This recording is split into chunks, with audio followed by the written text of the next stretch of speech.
Derivatives trading involves substantial risk of loss and is not suitable for all investors. Past performance is not necessarily indicative of future results.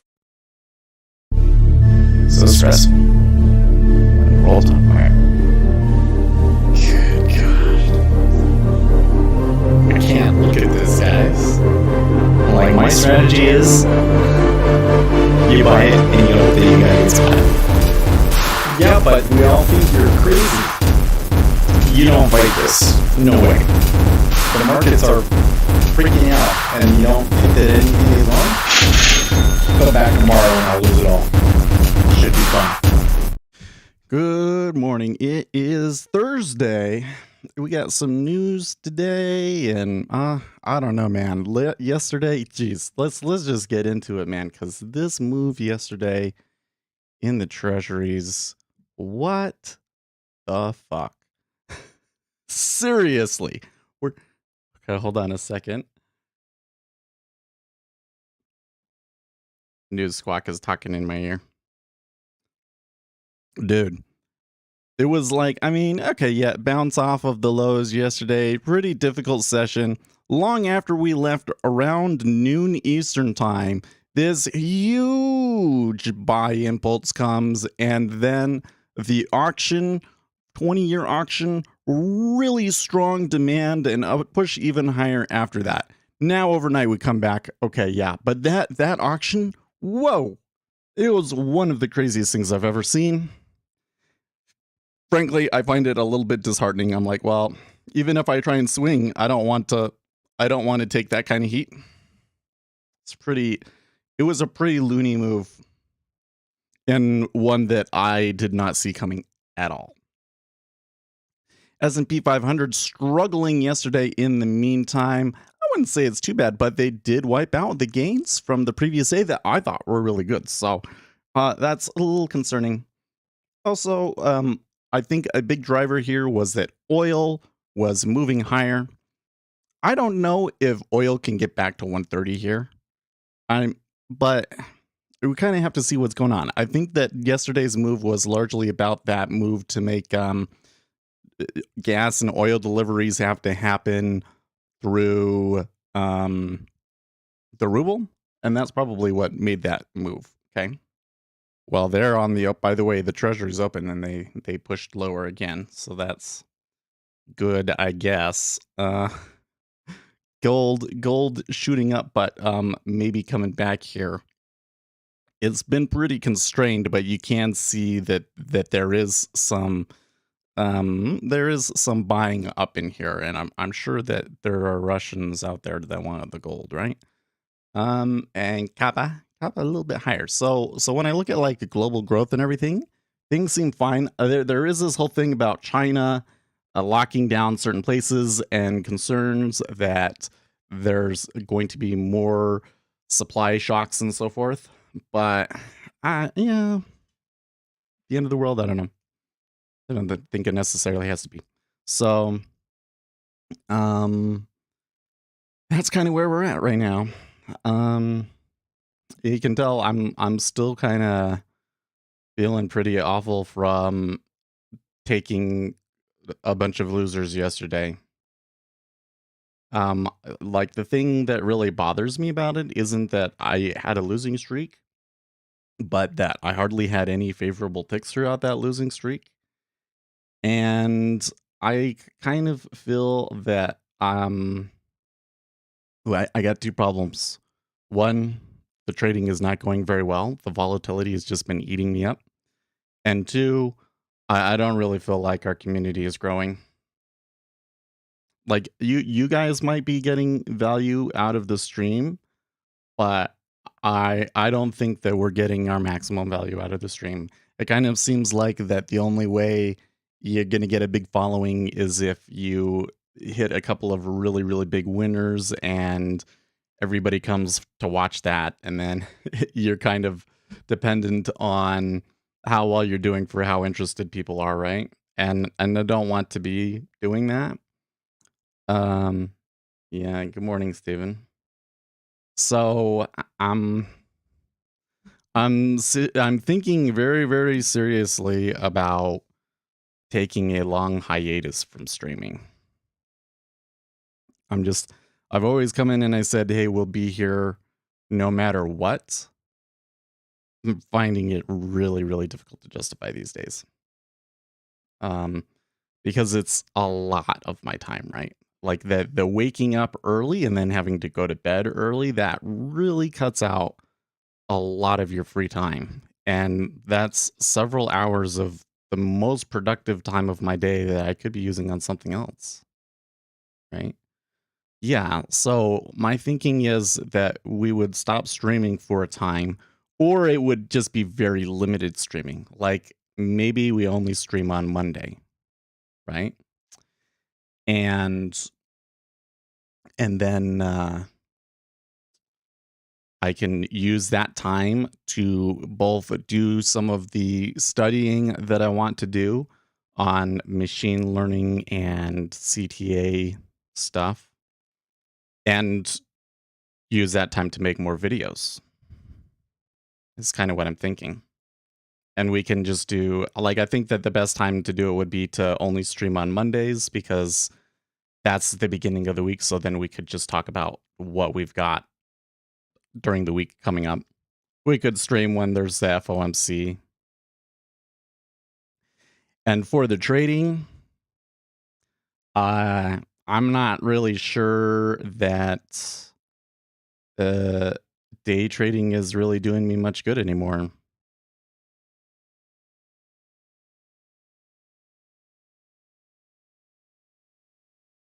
The news squawk is just reading out some estimates for some of the numbers that are coming up here. Pull over TweetDeck over here.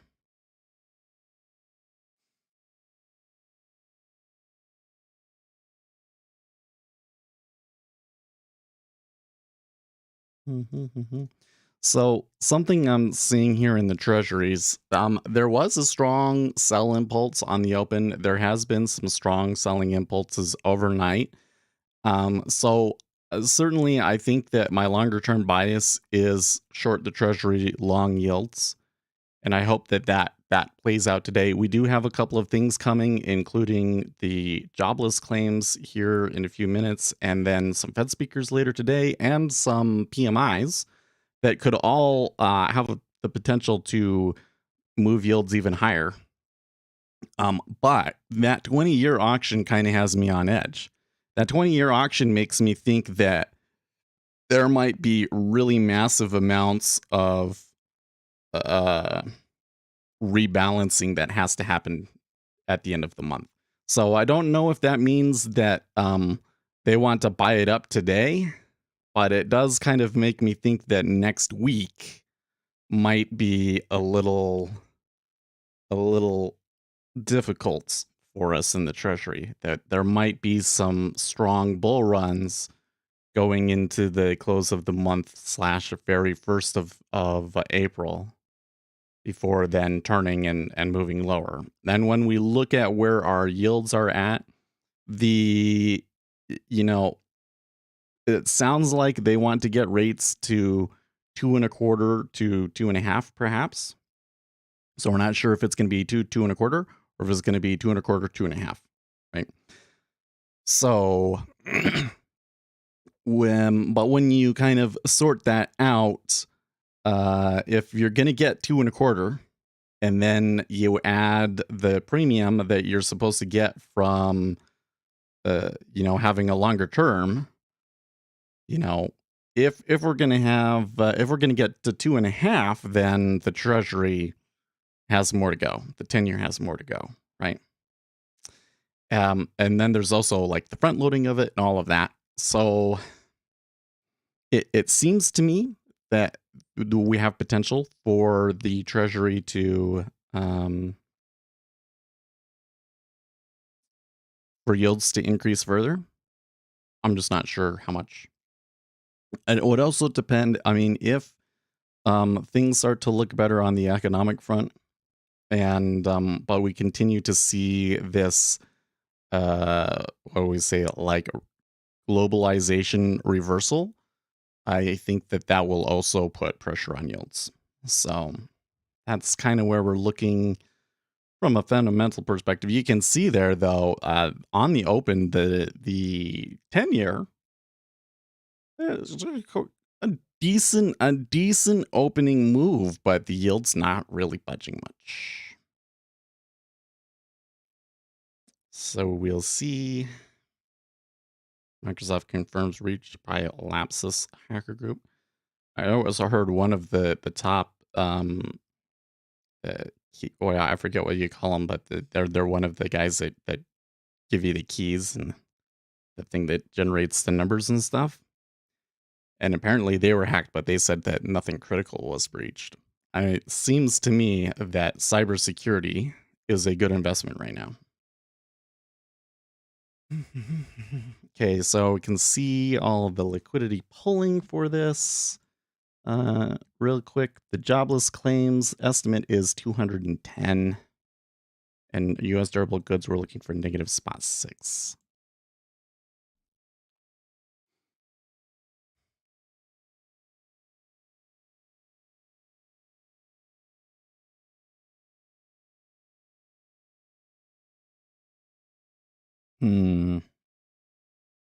Wow, so it was 187, so that was a pretty good number. Oh, wow. Now, US durable goods was negative 2 spot 2 versus an estimate of negative spot 6.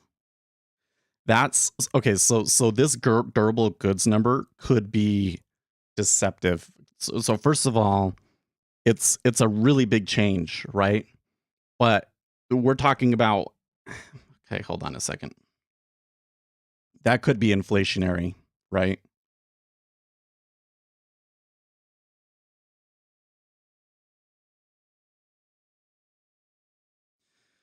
Change in the total value of new purchase orders placed with manufacturers for durable goods, excluding transportation items.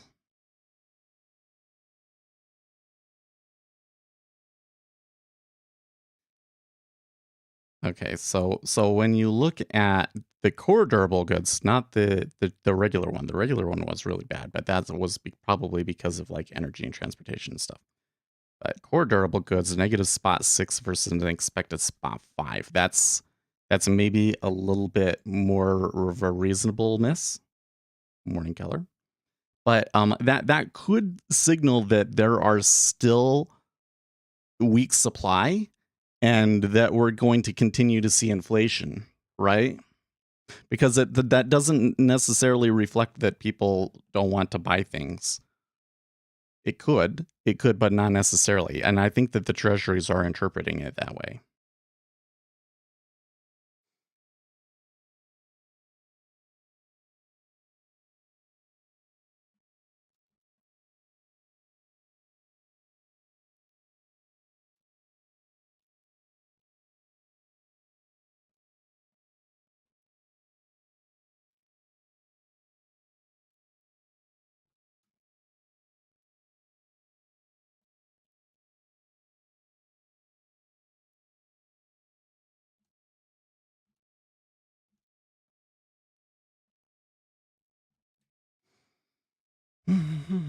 By the way, I haven't seen you in a few days, Keller, so welcome back.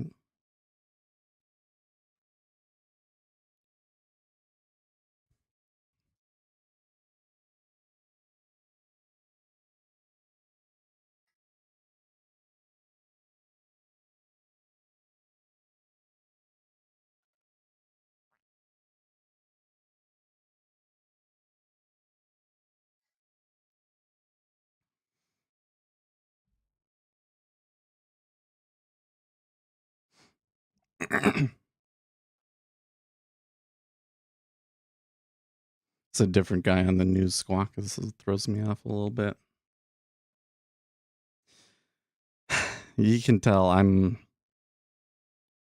definitely depressed after yesterday, man. It's definite. I can feel the emotional weight on me, and I feel like I just really don't have much of anything left in the tank for day trading, man. I don't know what to do here with you guys for it.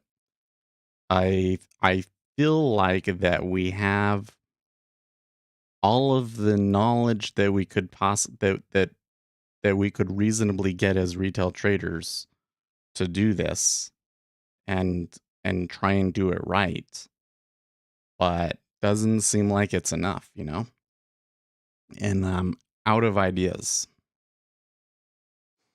Like, the best I can do is just go and start back testing more strategies and see them not work. I actually have been doing some back testing lately. Um, Taking some of the strategies that actually back tested kind of okay and trying to put them through more strict back tests. And man, when I put them through the more strict back tests, they just completely fell apart. Uh, at least the purely price based ones did. I would like to see the order flow ones, but we know that the order flow ones didn't backtest the same as the live data. So I think what we need to do is we need to get all of this data exported. That makes sense. Like I need to record the live data outside of NinjaTrader and Jigsaw and put it through into Python. And we can do some machine learning on it, and we can do all sorts of other things because the machine learning algorithms will be able to keep track of a lot more things than I can, right?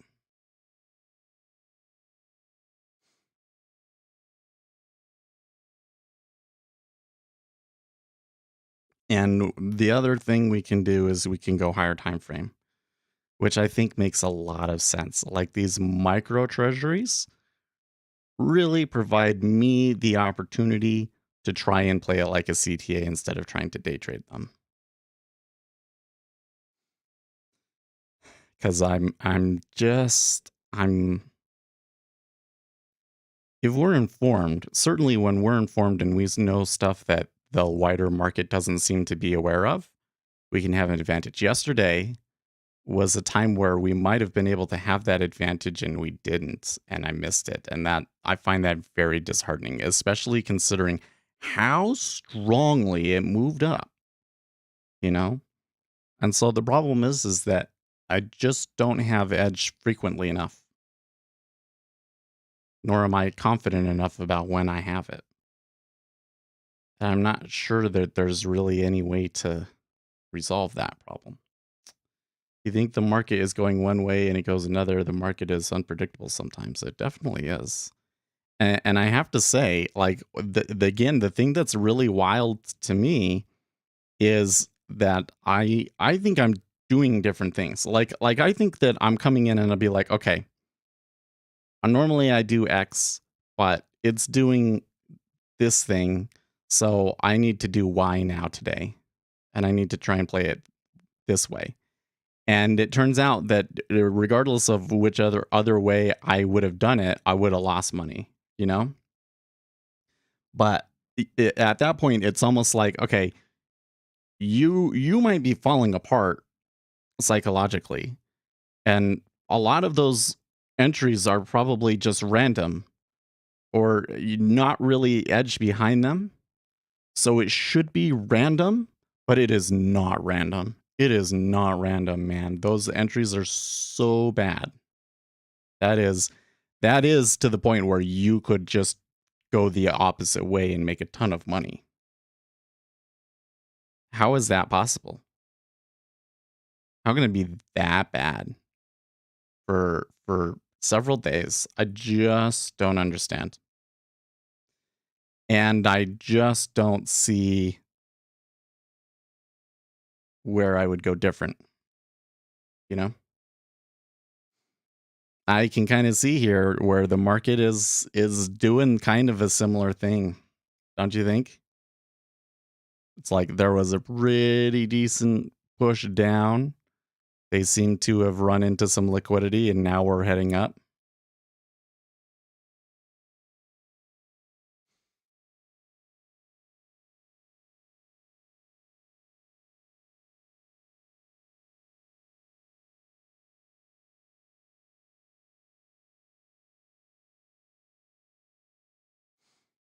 Well, it might do the same thing. It might be if we were to come in, I have this one on an experimental sim account. If I were to just come in and say long 23, well, let's go 23 half, right?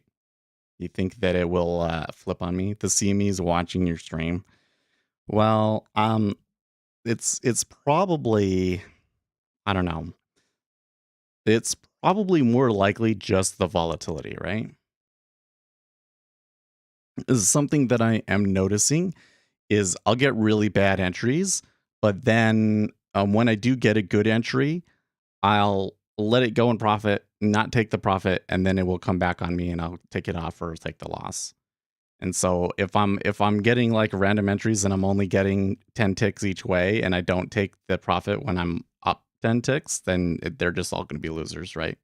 But that will only happen on like 2 or 3 of the 12, right?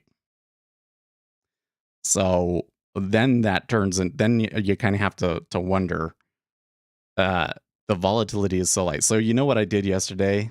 I actually got caught on some of that long yesterday. I came in and it looked like, oh man, oh, it's definitely is going to go. It definitely does look like it's going lower, and maybe we should be concerned about the uh maybe we should be concerned about demand for the auction, right? And so I hit into it hard with 2 contracts, actually. I hit into it hard with 2 contracts, and the micros moved on it because there wasn't a lot of volume going through at the time. The micros moved on it, and then somebody else, I hit into it long, right? So I hit into it long. It ticked up 2 ticks, and then somebody else hit in like 200 contracts at the next price, right? So like I felt like it was directly reacting to my orders, and then that was the end of it. That was when the whole thing, like the whole bull run started. Was like at that, there was like, that was okay, they're caught, that's as much as we're going to get. Now we're going to start our meta order.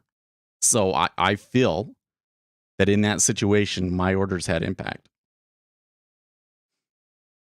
and maybe it was like they were waiting for you to take those orders and then they flipped it. You're thinking about avoiding quitting chat rooms? Well, yeah, having focus helps, but your Dogecoin was up yesterday.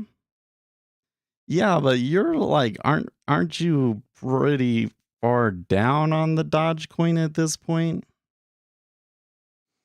There's another pretty good bull. It's actually maybe gonna give me some there. We'll put an order at 24 half, I guess.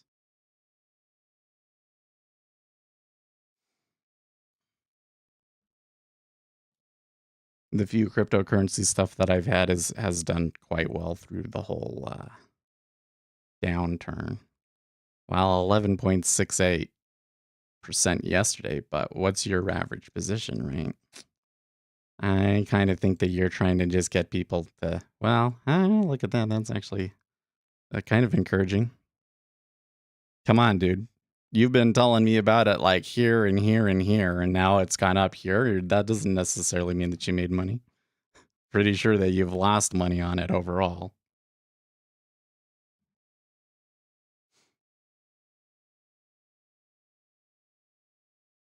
No. What makes me depressed is that I've spent so much time wanting to be a day trader, and I'm coming to the conclusion that I'm probably not capable of accomplishing it.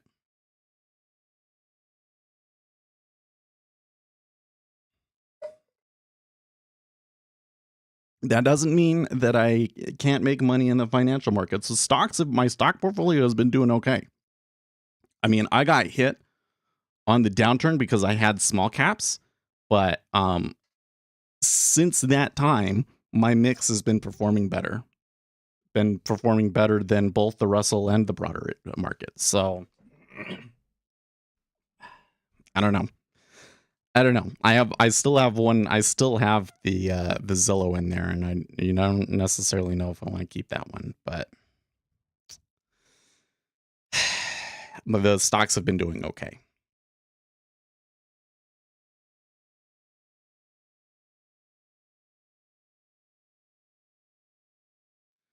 TMZ reports Justice Clarence Thomas is not in any danger after being hospitalized for an infection. This, according to Justice Stephen Breyer. Okie dokie.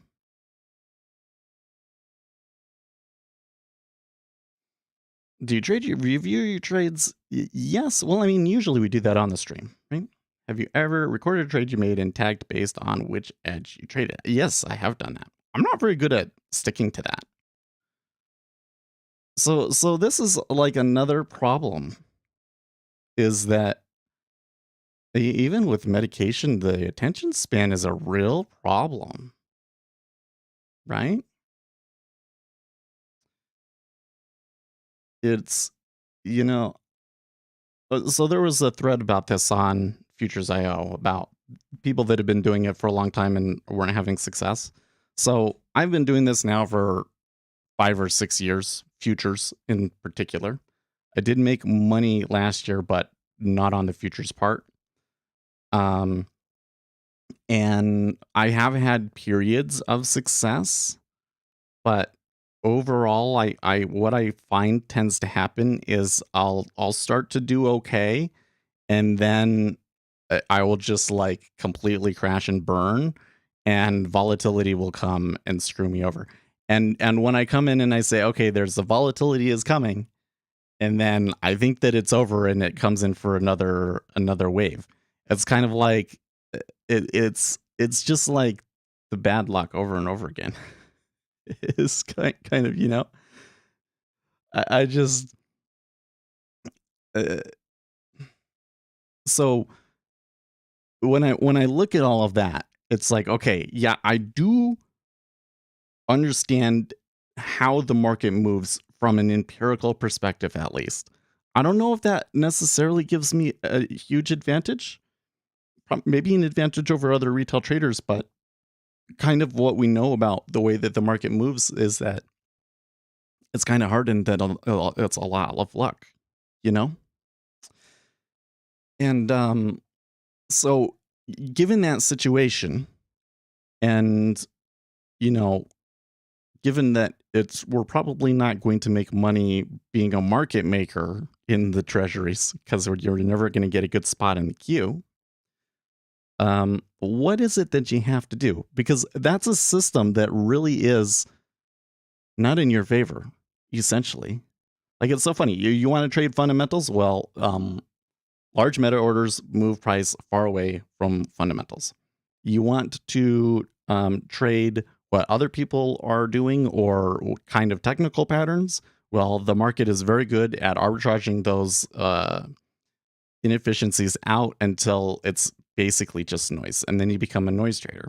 So you have to be able to predict orders. And guess what? To be able to predict orders, you kind of have to have a little bit of inside knowledge to some extent. I have a little bit of inside knowledge. I understand a little bit about how these companies work and stuff, but it's just not enough.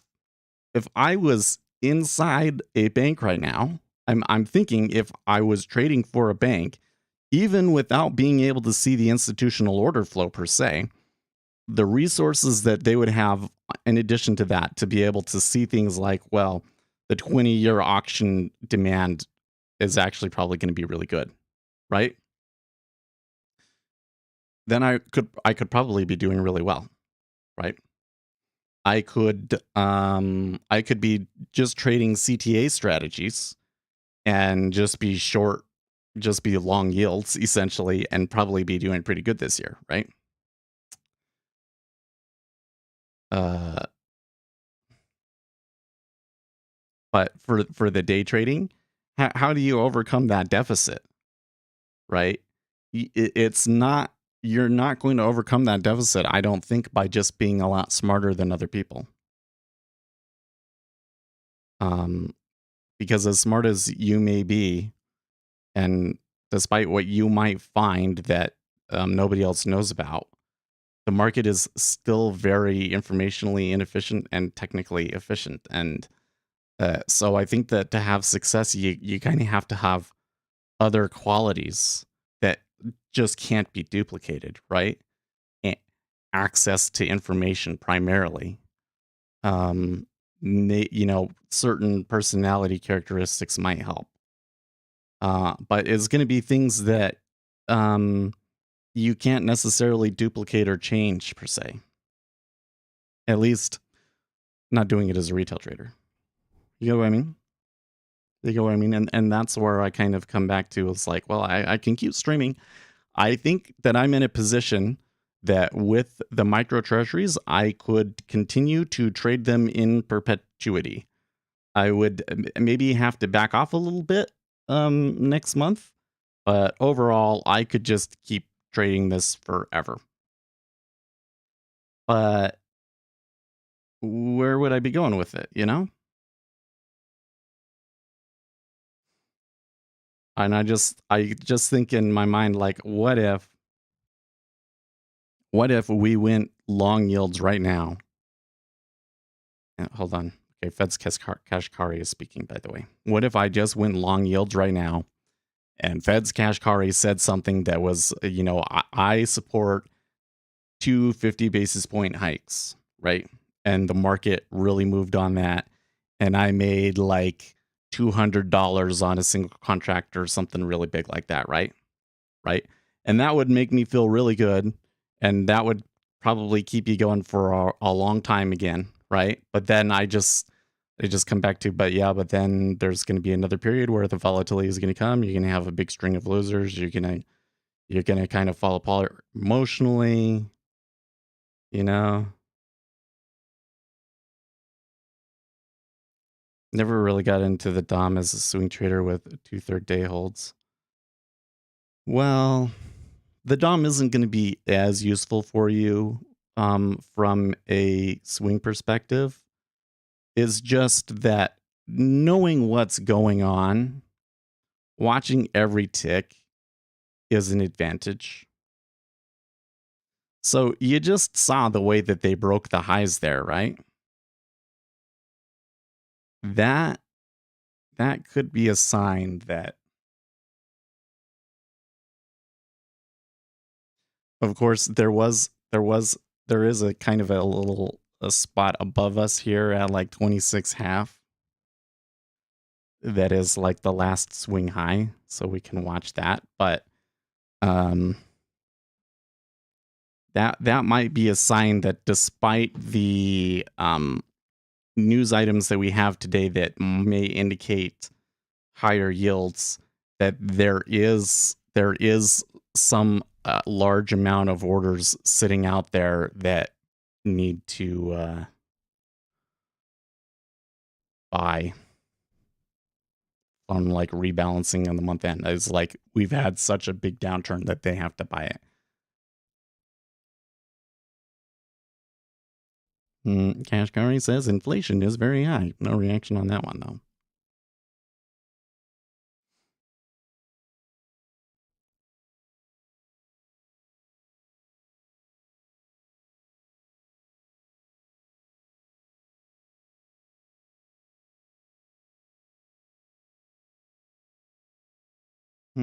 Well, so like the thing that I think would be really useful if you're trying to swing trade is you've confined the liquidity holes, right?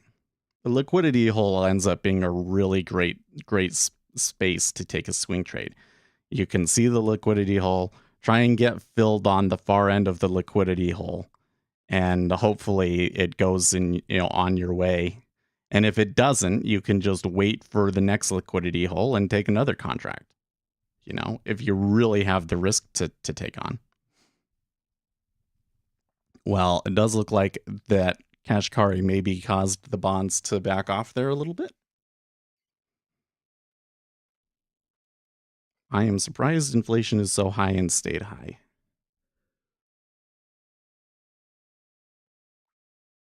Says Kashkari.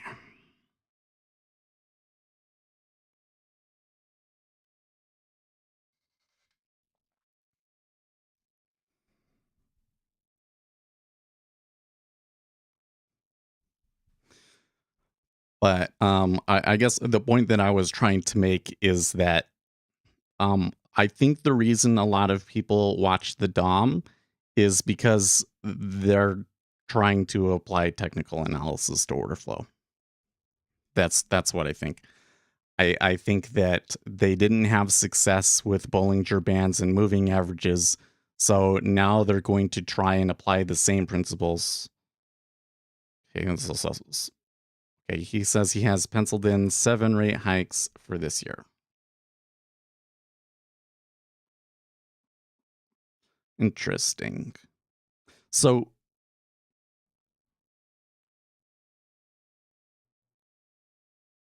hmm. So he's not as hawkish as the others. The others are saying let's front load it. That doesn't sound like it doesn't sound like he is quite to that point yet, but that he's kind of been trending that way. Yeah, don't worry about what other people do. Yeah, like, but that's yeah. As I was saying,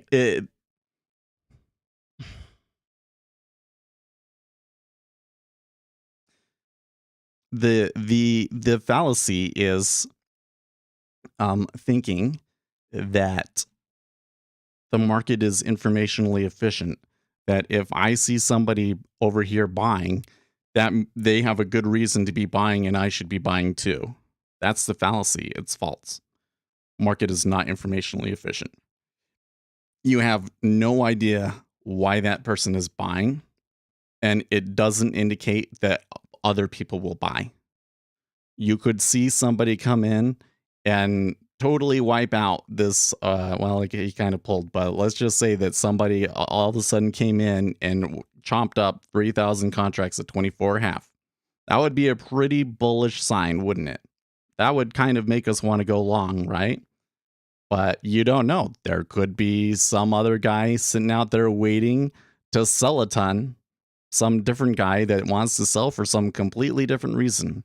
Could be a completely random reason, and it will destroy that trade. And you can say, well, yeah, that's just one instance, right? But the reality is that that happens so often that any kind of edge that you might be able to find from saying, when it goes up like this, there's a tendency for it to continue or whatever. That small, like 2-3% edge that you might be able to get out of that technical inefficiency just gets completely wiped out by the informational inefficiency, right? So it doesn't really work that way. But what you can see on the DOM is you can catch the edge, you can use icebergs to your advantage, you can see where the liquidity holes are and use those to your advantage. And those might be able to help you get a better position, but they don't necessarily tell you where it's going to go in the next 30 minutes. Right? So that's where I say, I mean, it would help if I'm swing trading, I would use it, but doesn't. It's not. It's not a silver bullet, I guess.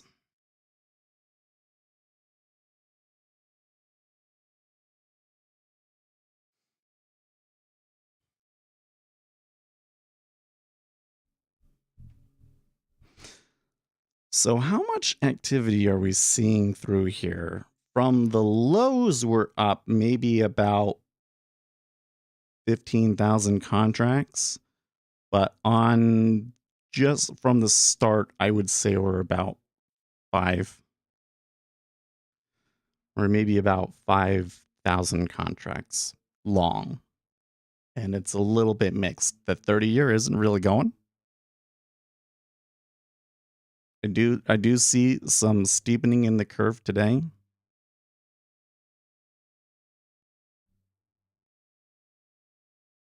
Cool.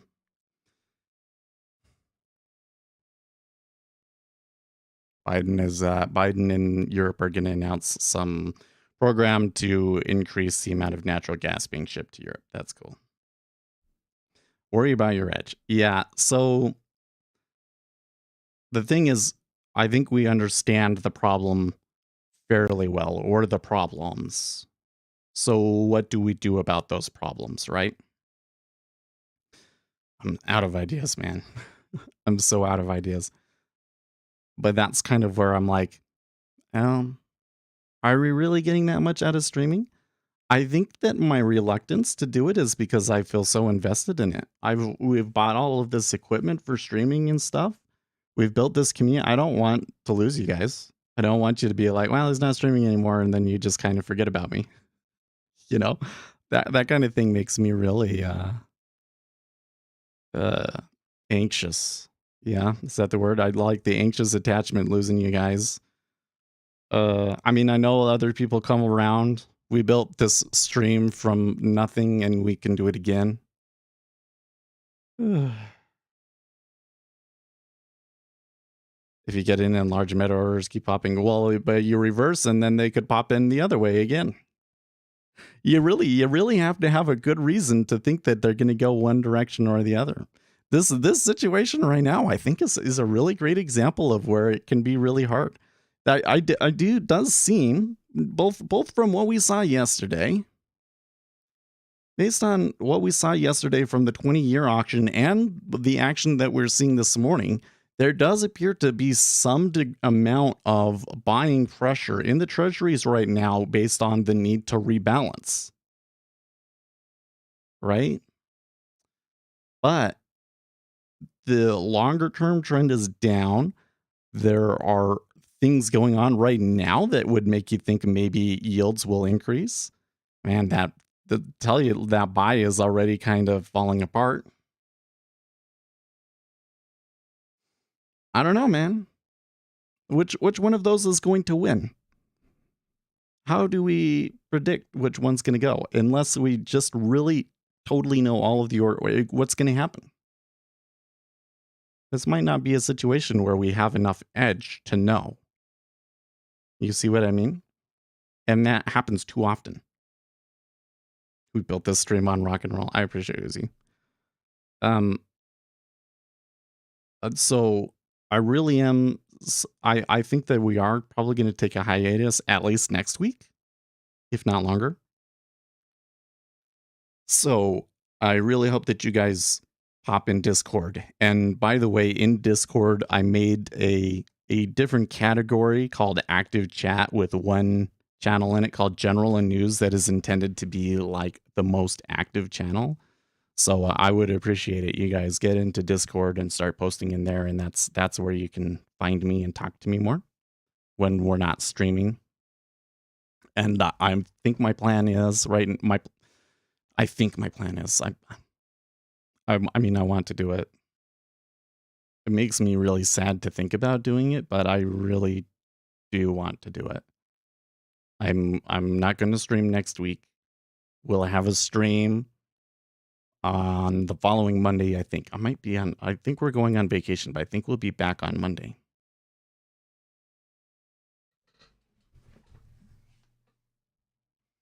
I've never seen volume keep popping in more and more and more after the open unless there's news, but I don't know bonds. Yeah. Equities are a little bit different in that respect, aren't they? Not seeing a ton of activity on the micros today either, are we? Especially not the 10-year. I think probably because the ZB has kind of been holding back compared to the other ones.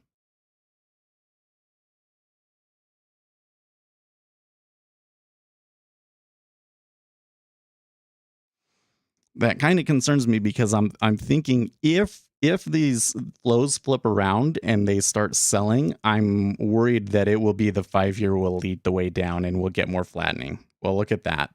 That's 2 ticks down in the 5-year, right? Some flattening.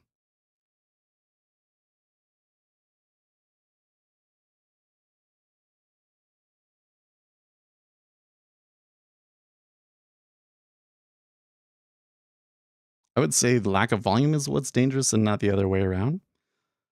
Well,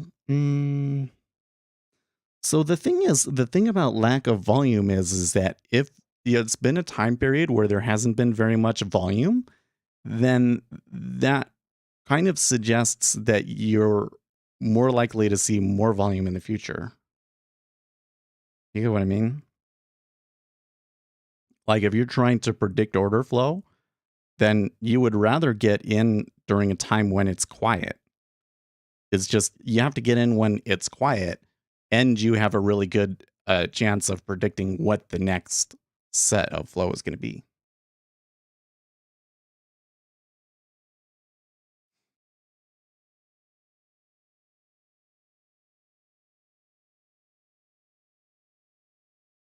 Mm, yeah, to each his own. I'm not saying that's like the only way to trade. That's just one little thing that you can use and that I found useful. Like my best trades, I usually take them when things are quiet. If I come in like right now, I saw a big move down and I say, okay, well maybe the direction is down and I try and get on board that. That usually doesn't work it for me.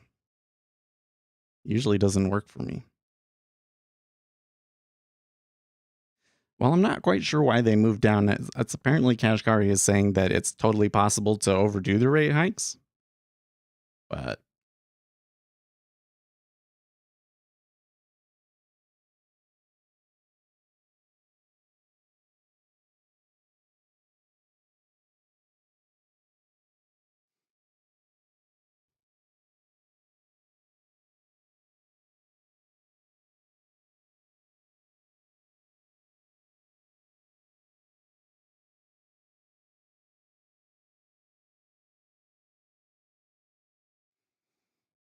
I keep coming back to if we want to trade on a short-term time frame, we need better info. We need better edge than what I've got. And when I think about it, I don't see how I can get that without being in a larger institution. I don't think I can do that on my own. So I'm not so sure that's a solution, right? So it kind of comes back to it seems like I'm not going to say that the market has defeated me, but I think that day trading futures has defeated me, or at least with the risk parameters that I have set and everything, right? Let's make a prop firm. I don't think they'll want to do it. You know what? The prop firms aren't very popular right now. I think there's a reason that the prop firms that exist now are basically like earn to trade and stuff. Although we could compete there. How would we do it differently?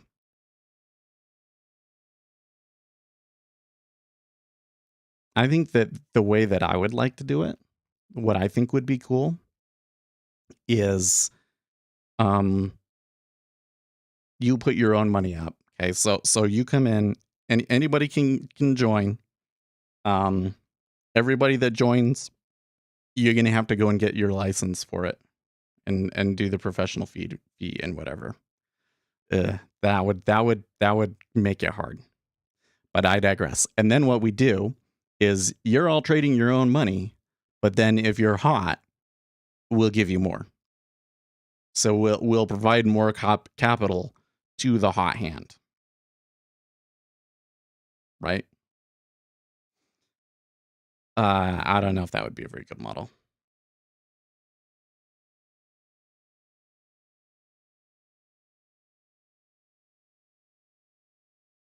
Have you considered something like the top step combine so that you don't have emotions associated with trading your own capital? Well, so I have done those combines before. First of all, I'm just not very I don't I'm quite negative on the combines. Let's put it that way. I'm quite negative on combines because I feel that they give you risk performance metrics that are not realistic and frankly destructive.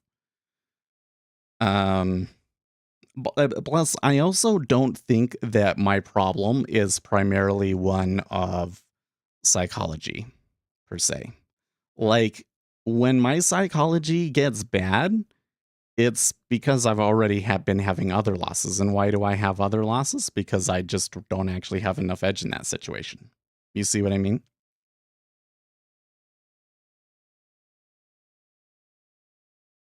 I believe that if I had 100% solid psychology, I would probably still be losing money on futures.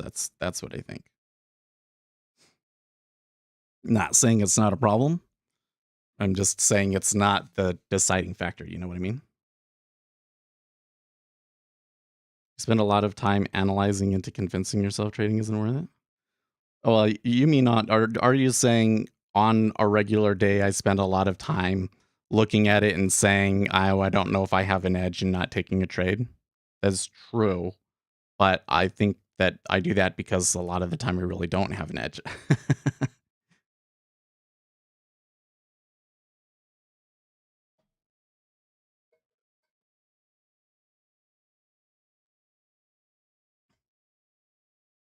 Yeah. It's a fair criticism, but I'm also right. Yeah. In most of those situations, I don't have an edge. But there's the funny thing about it, right? You can make money by taking on risk. And I think that my risk tolerance is too low. Yeah?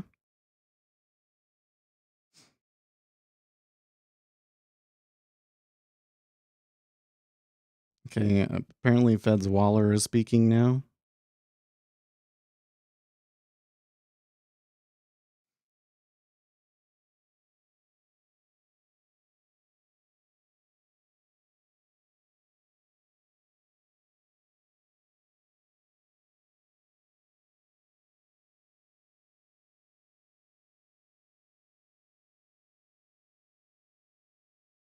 Yeah, there's no amount of Reddit brain hyperanalysis and Ritalin that will give you an edge. It's true. I think that the thing is everybody thinks that you got to be really smart and you got to be really dedicated, and that's where you're going to be able to develop your edge at some point. And I just don't think that that's enough. I think that you have to be in a certain life situation. Like the getting edge is not just something of I make a certain decision, I think a certain way, I know a certain thing, and then I have the edge.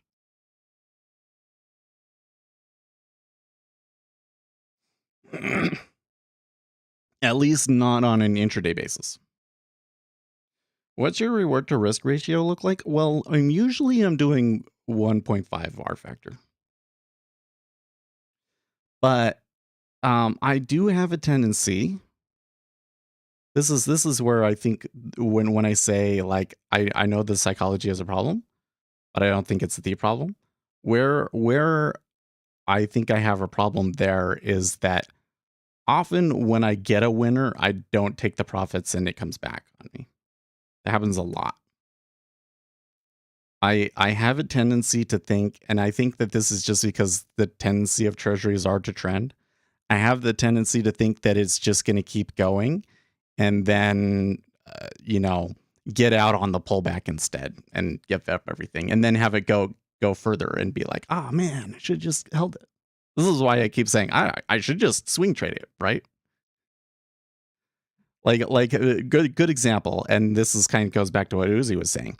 Beginning of the year, I'm thinking rates are gonna rise, but it's Monday. I don't know about this one. Kind of want to see how it's gonna go. I don't feel very good, so I'm not going to take a trade here on this first trading day of the year. And that was the best place to go short. I could have just come in and just clicked a short contract on the micros, or sorry, a long contract on the micros, and just held it this whole freaking time. Even through all of the Ukraine stuff, and probably would be up like $1,000 or more at this point. I didn't do that. Yeah, you should be looking at insider opening up top secret articles about companies and yeah. No, that's what I totally. I mean, I don't want to trade material material non-public information. I'm not going to do that. I'm everything that I trade has to be public and legal. Okay, and you can't use illegal means to obtain that information. So you think about the movie Wall Street, money never sleeps. Those were kind of the two things. Was what the other guy was doing at the beginning was he was finding public information. For instance, finding where that plane was going. That would be like public information. You trade off of that, and they used what they knew to deduce what was going to go on. That's like totally an okay trade, right? But what the other guy started doing was like breaking into law firms and finding, all of this information that using his friendships to obtain information that they're not supposed to be giving him. You can't do that, right?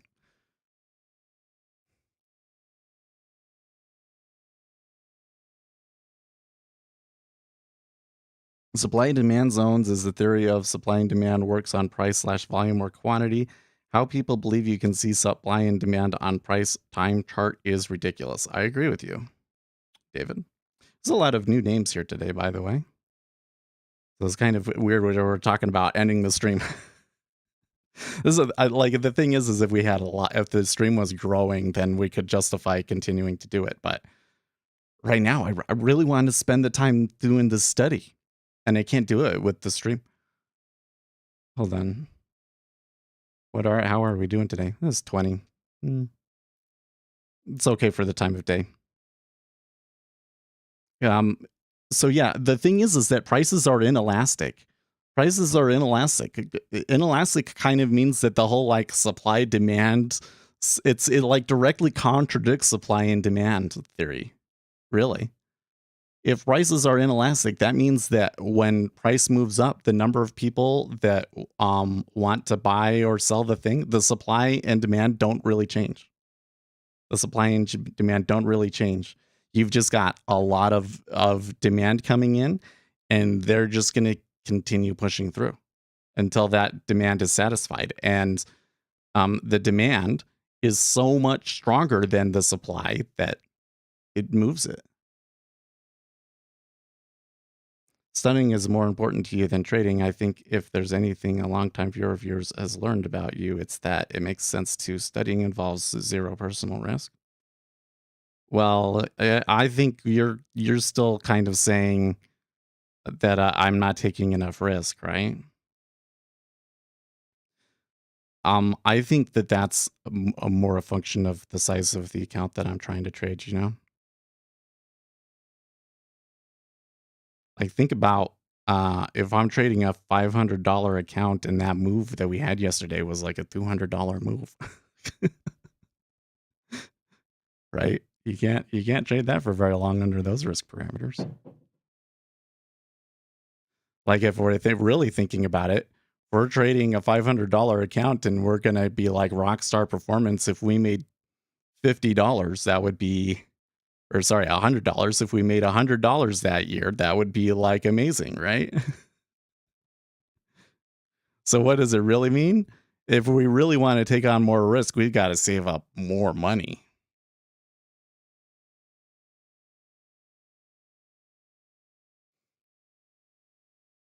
Bigger the account, the harder it is to trade.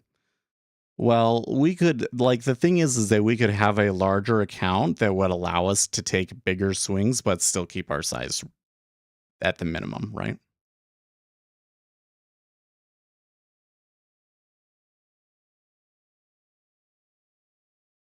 You could probably afford to blow $1,000 account multiple times a year. What would be the odds of that happening to you? Probably like 100%. I don't know. I don't think $1,000 account is large enough. I think, well, maybe. I don't know.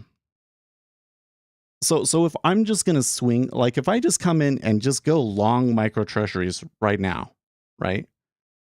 I could do that right now because you only need 250. I only need 250 to hold overnight. So I could hold that micro treasury and I could do it that way. And maybe that's what we should be doing, right? If I want to come in and scalp and I want to be able to take on like up to 10 contracts or something like that, I think I'd need a lot more to feel comfortable doing that. I think that I would need like 5K, 5 to 10K. Yeah. But like that's kind of the thing is that the risk parameters that I want to do don't really make sense, do they? Because when I come back, the thing that I continue to see over and over again is that people that are really claiming profits are really taking on a lot of risk, and they'll blow accounts regularly. You've never blown an account? You've come close. It isn't because I'm a trading god. I just find it hard to, even with a modicum of common sense, to blow an account. Well, you know what though, is I don't blow accounts really. What happens is I get close enough to blowing the account that I stop trading it because I don't want to lose the data. So I don't actually blow the account. I just kind of stop trading.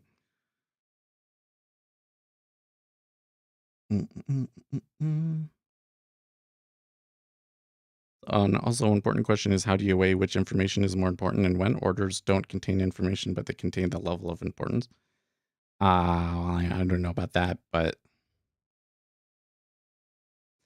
there might be, if we use machine learning, we might be able to better interpret the market data that we do have to determine what's more important.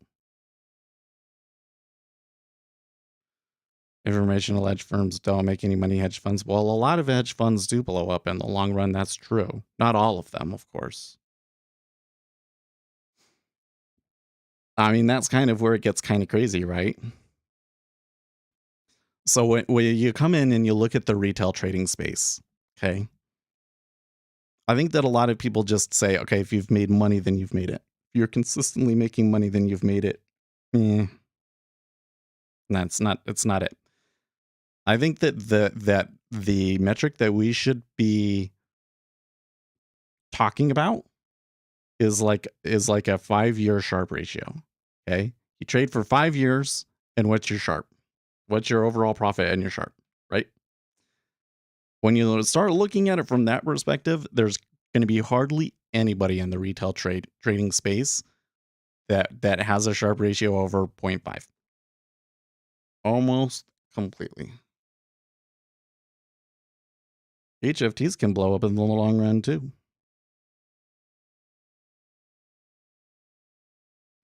Do you review your video of your trading? Yes. I mean, I don't sit and like rewatch the whole video all the time. Yeah, some of these HFTs can have Sharpe ratios like over 2, which is really quite crazy, right? But HFTs do blow up. The HFT space has consolidated, which is a little concerning. So like, this is the other thing that kind of eats at me, guys. Like it really does eat at me every day, because I care about you guys too, and I want you guys to be successful. And I sit here and I'm like, well, if all they can do is just take on more risk, that's not a very good game. It seems to me that the whole space is kind of set up in a way that a retail trader's not likely to have success. And it's kind of been trending that way for the last 2 decades or so. And at some point, you have to wonder if that's a big problem or not. Is it okay to let large institutions and HFTs completely dominate the market, and even more than that, to allow the HFT market to become consolidated so that there's only like 3 major players playing the whole market? Like, think about it. What would happen? This whole GameStop thing. GameStop was a good example. What would have happened if Robinhood hadn't cut things off and GameStop did go up to $1,000 a share, and it blew up Citadel? Okay, just for argument's sake, right? If Citadel blew up, the market would be so fucked, dude. Like, that would be like the whole options market just gone overnight. That's a real problem. Citadel is too big to fail. They really are. They really are. and we're only becoming more dependent on them. So at one point do we say we got to do something about this? And what can you do about it? Well, you're going to have to do things to make it so that retail trading is more viable, right? I'm just saying.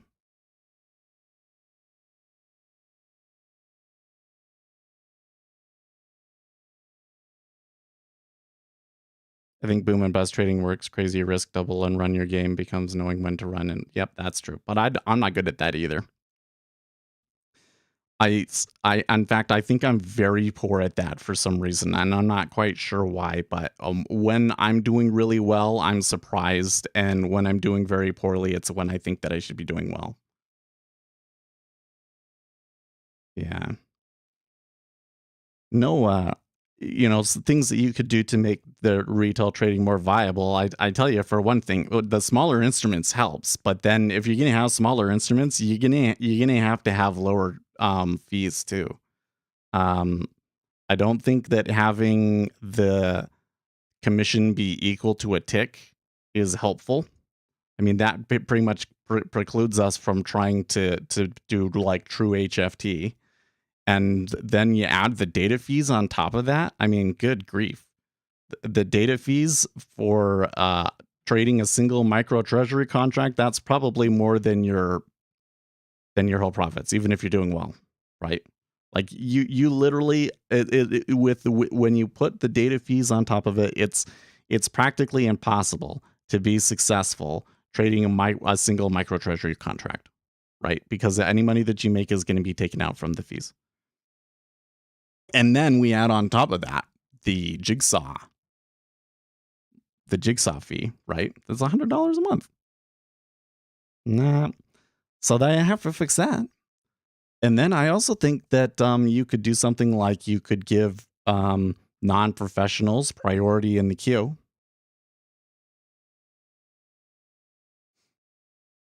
Give them priority in the queue, and hey, I don't know. If I want to do boom and bust, I think I would rather just buy call options, right? I've had some success with that actually. I'm actually am able to find some situations where I can pick up really cheap calls and get them in the money very quickly and then just let them ride, and if they go, they go. Because for a strategy like that, your hit rate should be low, but so far it hasn't been. I have a very small sample though.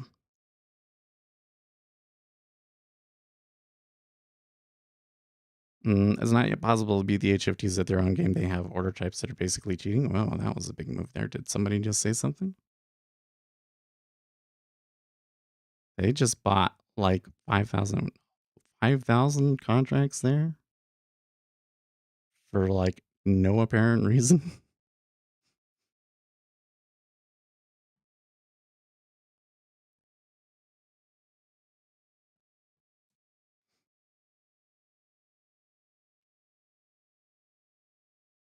I think the only ones that I know of, I can think of, is like the iceberg orders and stuff that they have. But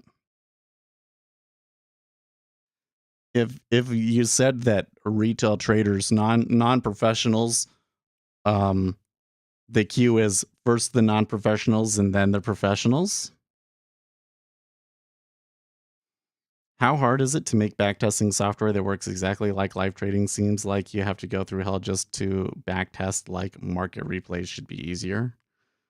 Well, okay, so David, the problem that we have is that the data required to do that is a lot of data. Okay, like just if I were to save out, well, we can look at it. Well, I haven't had one. I don't have one running right now, but I have indicators that cache this data to disk and save it permanently. It adds up very quickly, and you want to get 5 years of that. That's probably terabytes of data.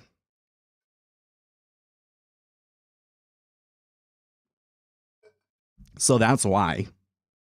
So that basically comes down to like, well, the best they can do is just rely on price data and say if it went through, then you got filled, right? But then the problem is on from that perspective is that you can't do anything that's order flow and intraday strategies without order flow. It seems I can't get them to work. I have one strategy that is based on a kind of a Fourier analysis sort of a thing with a moving average, and it's made money over the past 5 years, but it's doesn't have a very good Sharpe ratio. It's like a Sharpe ratio of 0.2 or something like that.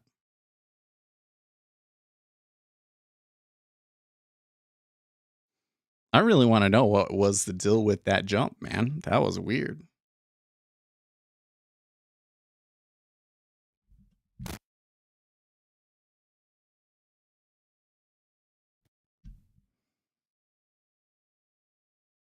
You say there's an MBO at 115.002?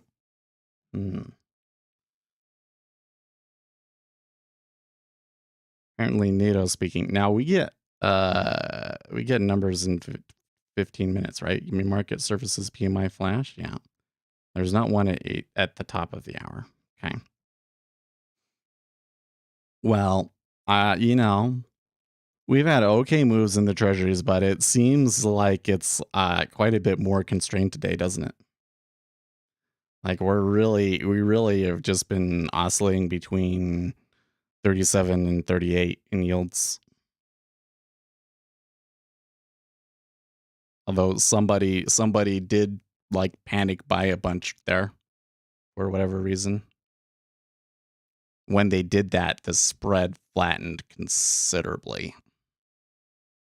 So there must have been some strong buying in the 2-year.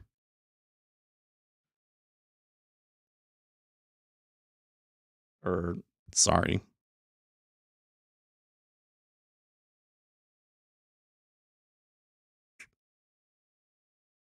Yeah, I got sorry, it was in the 10-year and must not have been as much in the 2-year.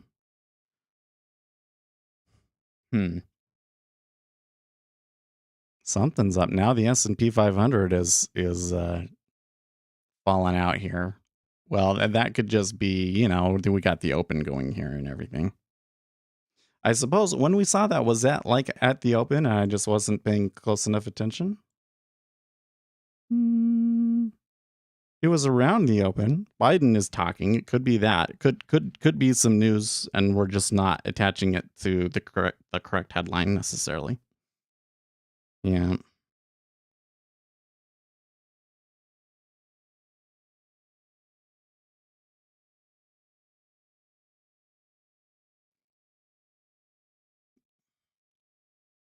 Yeah, and treasuries are now like up on their highs quite easily.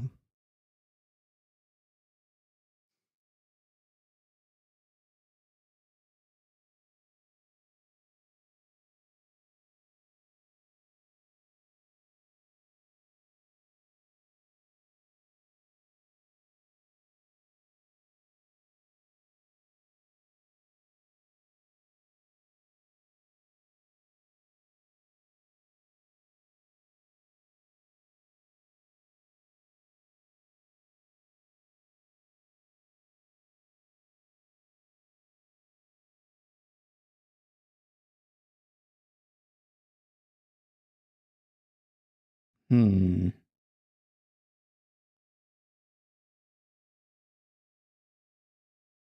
926 was 5K.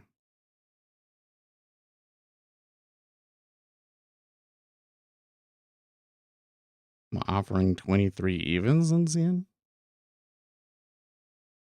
Come buy from me. You mean you have a buy order there?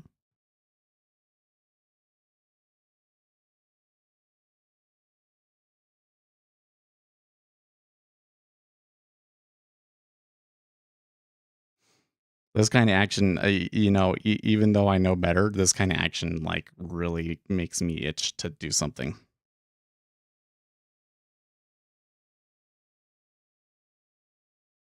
Yeah, you said offering means sell, but we're like well above 23, so offering 23 doesn't make much sense to me. Don't understand what you're saying.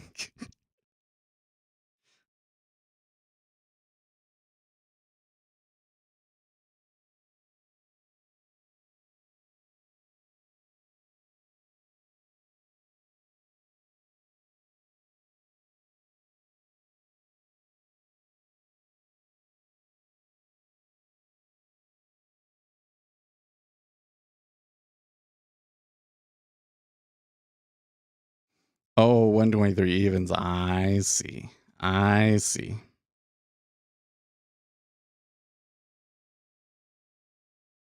Well,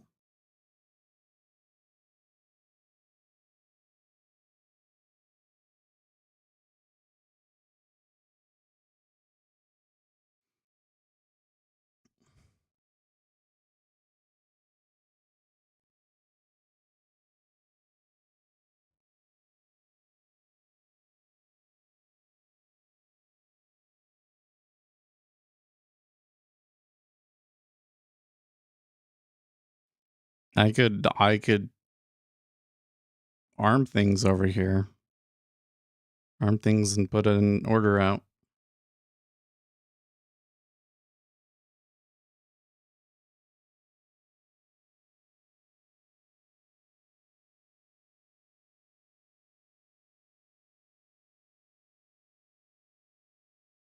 Heck, why not? One there. The indices are at interesting levels here. Yeah, well, with the way that they just kind of busted through the overnight positions, they kind of looks like they might be destined to retest 44.50, like the overnight lows. And then if they start pushing previous day's highs, that could be, yeah.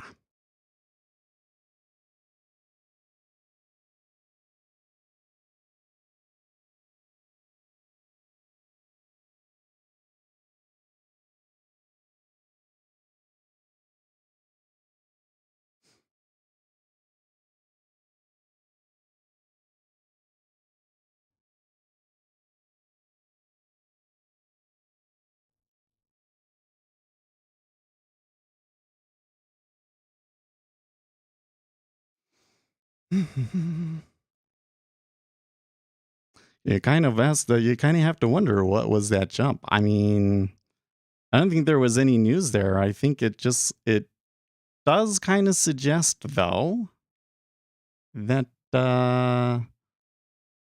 we how do I say it? There are some longs out there that have to rebalance and they're a little they kind of want to get the best prices right now and now is a good time for them to do it. Yeah. Hmm.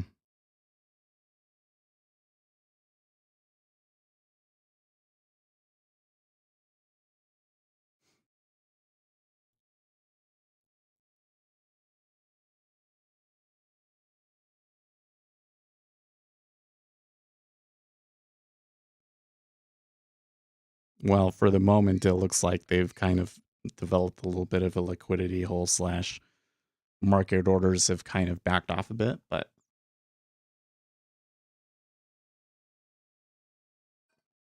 we shall see, I guess.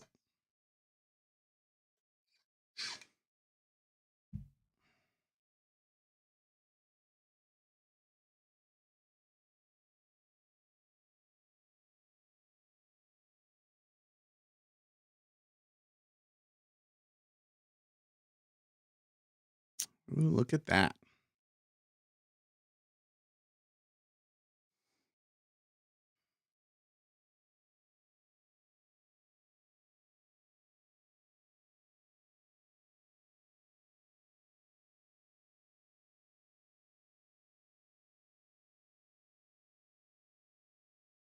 Come to me.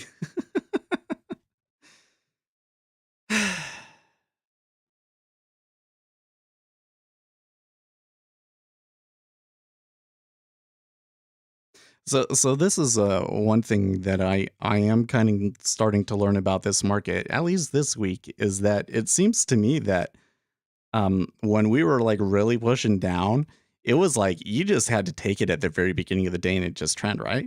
Now we're getting this thing where like they really churn around for a while before they pick a direction, huh? I mean this churned. This churned. Now you're getting some pretty wild bullish action.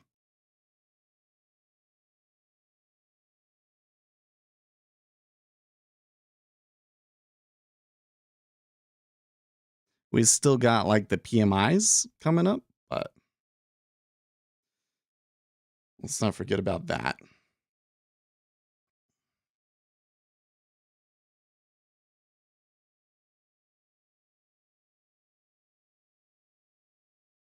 Okay, so they're coming up to like this swing high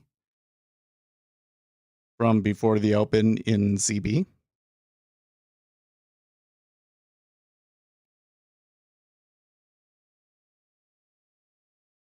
So I would like to see if there are some stops above 148.29 in CB.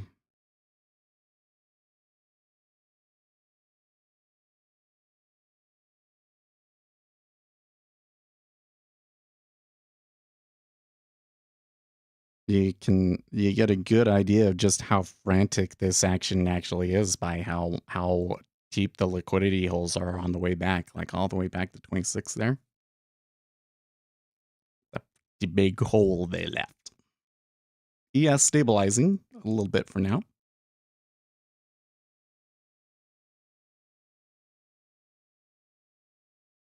You see a lot of selling in the treasury bonds now? Mm. Yeah, the book is thin too.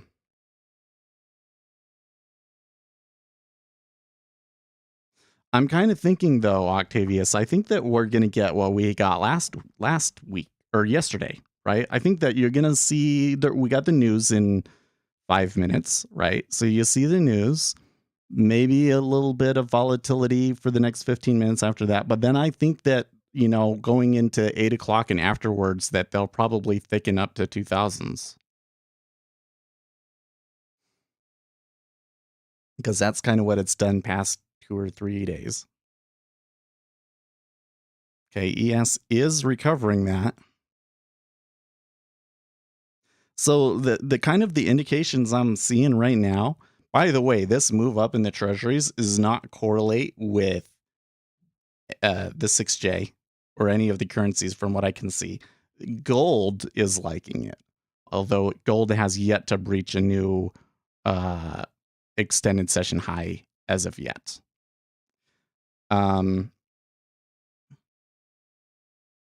So I do think that it is most likely rebalancing flows, end of month rebalancing flows.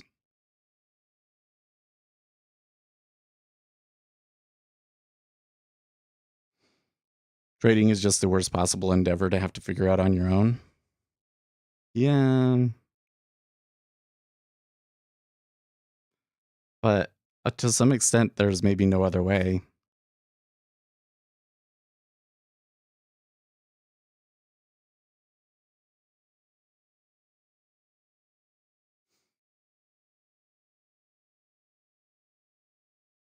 You smell bond money was.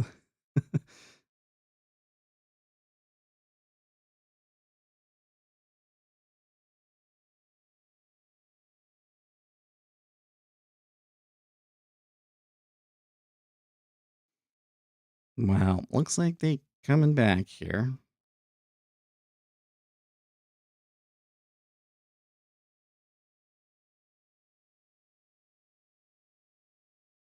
The move was much more pronounced in the 10 and the 30. The 5 didn't really move nearly as much.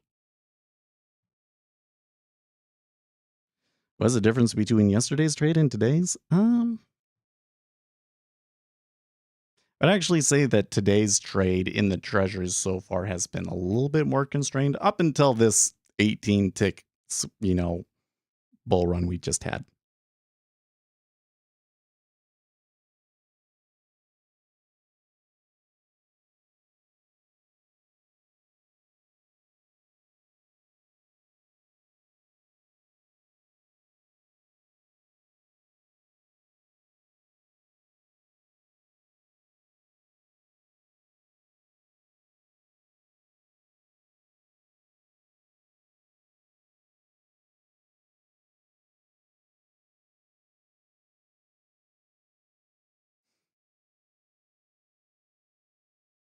Why is it that the spread is the size of your screen? What do you mean by that?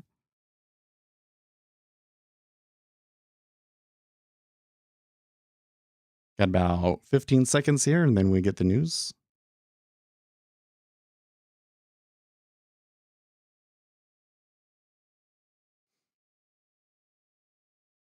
Something that you might see here is that I don't think the trade that they're doing really has anything to do with the PMIs. Okay, so these numbers all look better than expected. Composite was 58.9 versus 54.4. So,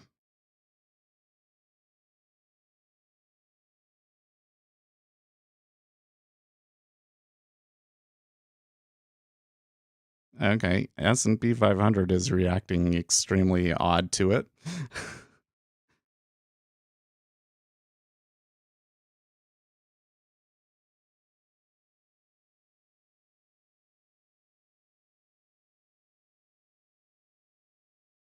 I only know two traders I can verifiably learn from. And that's because they do you speak with them?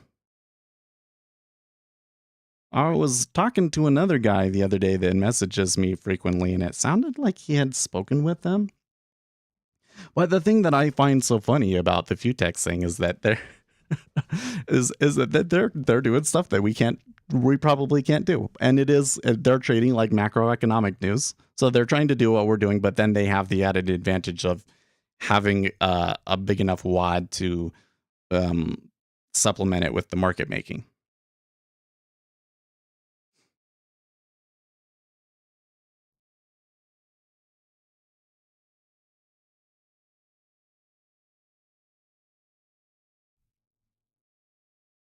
Hmm.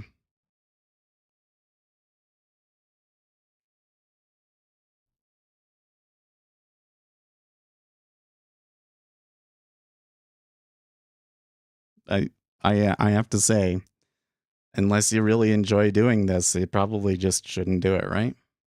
Because it's crazy hard.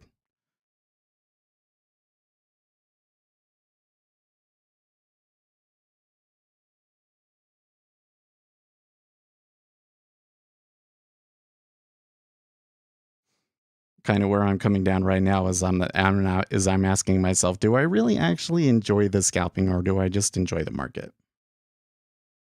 You know, maybe I would be happier if I tried to take a more higher time frame viewpoint.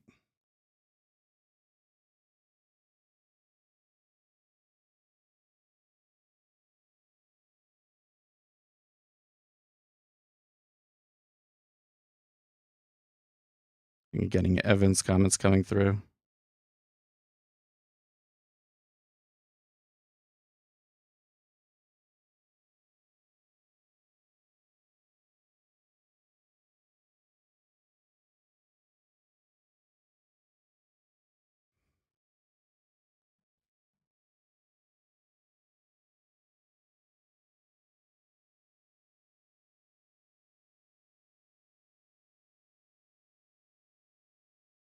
Hmm.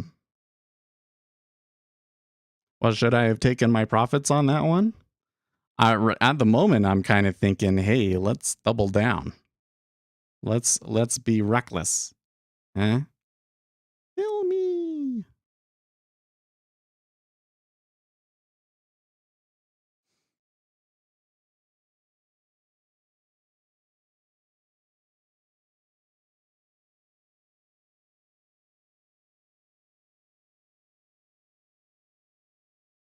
You talked to Tom Dante too?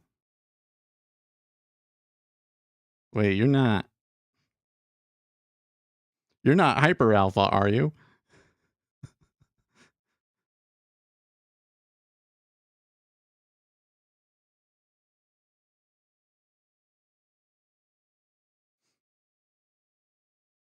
Oh, hey, look, they built me. Cool, cool, cool.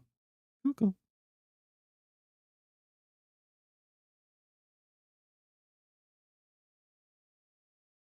Maybe put it there within the range. It is very strong traders do a lot of study on their markets. Whoever said you shouldn't study is a pure lie. The few tech scalpers would do 3 hours reviewing their days, 2 hours before the trading day planning it.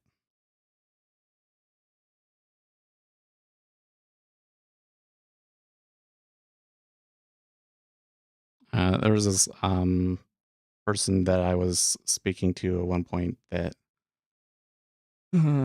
he's changed his name, but he and he had been talking to those guys.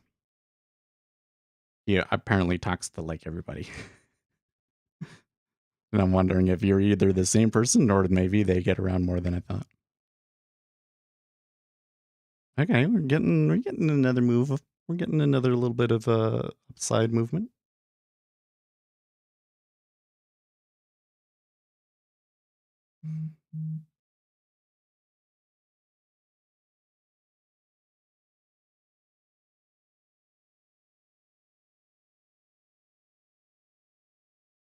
Okay.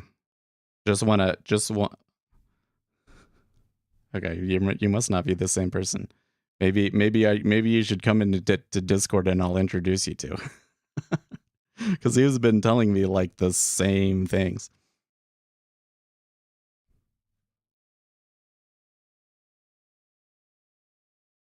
And I'm always kind of like, well, you can't really just follow other people's methods. It usually doesn't work out that way. Like if everybody starts doing what they're doing, then it will stop working, right? You think that was the VWAP test? It could be. I mean, they pushed a little bit through the VWAP, of course. It's a little fuzzy, but yeah, there does look like maybe they're getting a little bit of a bounce. It hasn't really gone yet. It's just gone enough to like make you think that maybe there's going to be a swing there. But like my zigzag indicator hasn't drawn the line yet, so. Oh, actually, it did draw the line down there, but you know the top of that is going to move. And I don't think. Well, I'd have to look at it on a 5-minute basis. I don't think that we got a pivot.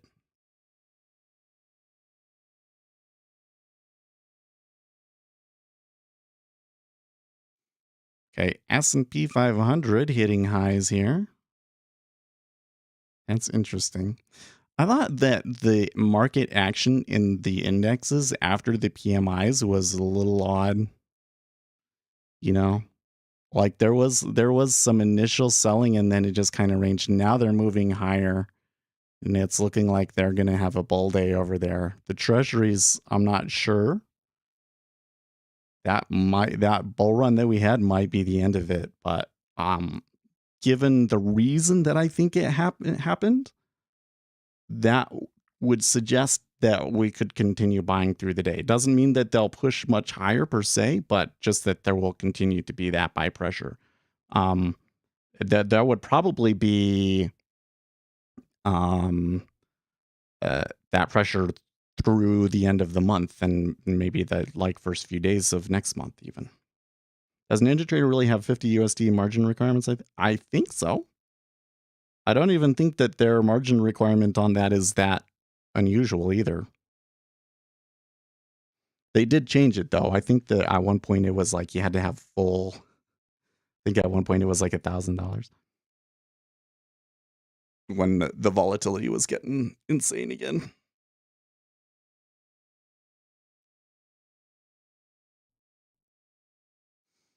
Well, we should do it here on our little experimental account. If we truly believe, all in, life savings long 122.23.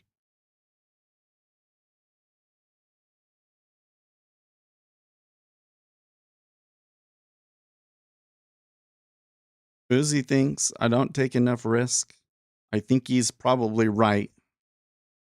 So let's do some irresponsible things here with our sim accounts. Bet my college fund, bro.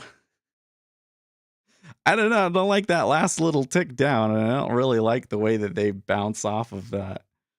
The 5-year doesn't look particularly good either, but I think that what you might see happen is that we have another move up and the 5-year lags again and the spread just flattens even more. Can you connect NinjaTrader into your Sierra chart? No, I don't think so. Hey, now I didn't mean piling on it's just 2 contracts. We're okay. We're gonna blow this account anyways. I don't know if I care anymore, man. It's a real problem when you kind of get to this point where it's like, well, I don't think that what I'm doing is really actually going to work anyway. So let's just take uh, irresponsible risks.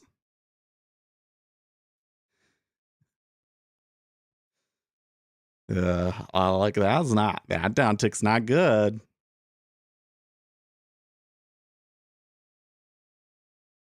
You think trade the quarter points? Okay.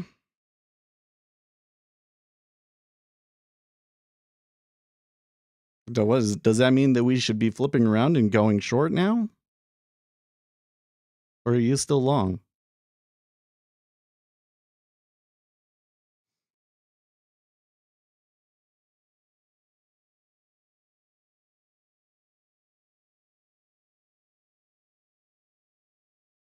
Oh, you closed it out at 28. That's interesting.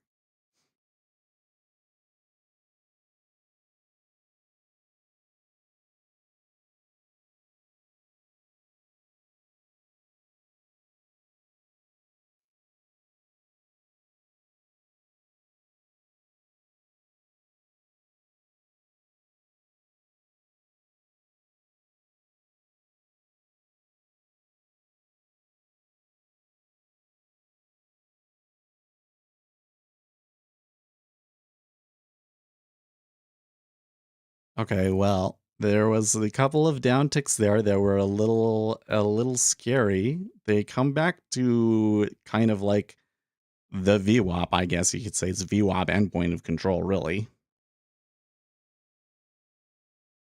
Yeah, the what's interesting to me, Uzi, is I'm just trying to sort out what you might have been using to take that off at 28.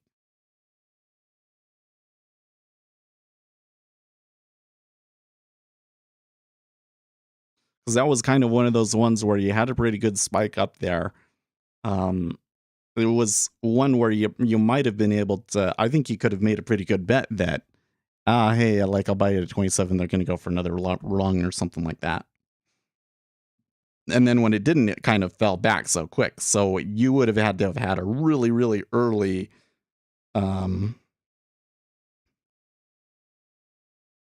28 is the halfway point to the quarter, but I thought you were going for the even. Now I don't understand. It doesn't look good. I closed there. Okay. If it was just a set target, that makes more sense. Or it's no longer, we wouldn't call it a benchmark. It was a benchmark. If it doesn't look good, I close there. Gotcha. I think that they could have another attack of the highs, at least in ZB. We'll see what happens.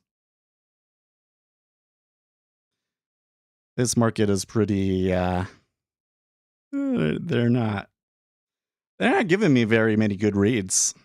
I guess when we saw that kind of like that impulsive buy volume come up, that did like end up turning into a big buy run, but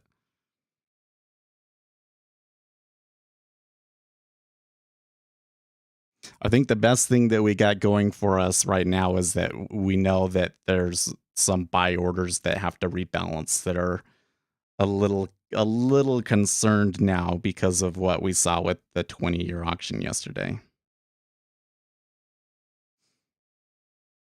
That's what I'm trying to base this trade off of.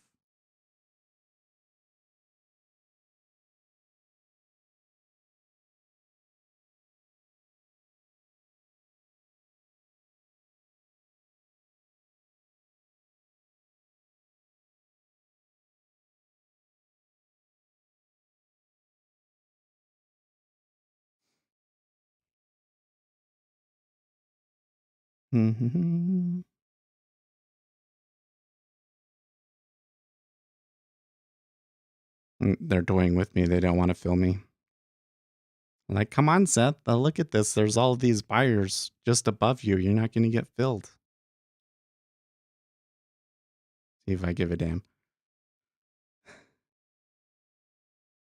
I mean, it isn't Reddit level quant. No, but I think doing it by quarters is a great way of thinking about it. It's just that's going to have the tendency to have you take longer term trades, right?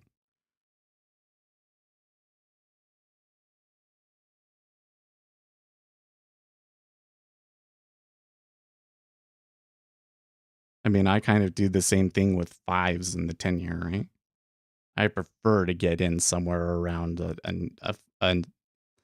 round number, which maybe is not a good idea, but that's what I do. I bet you that if we came in and we did an analysis of where all of the volume hits, that there's more at fives and zeros in the micros by a long shot.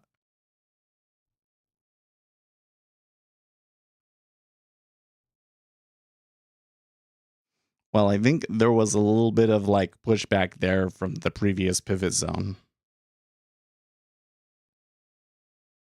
which was right at 25.5.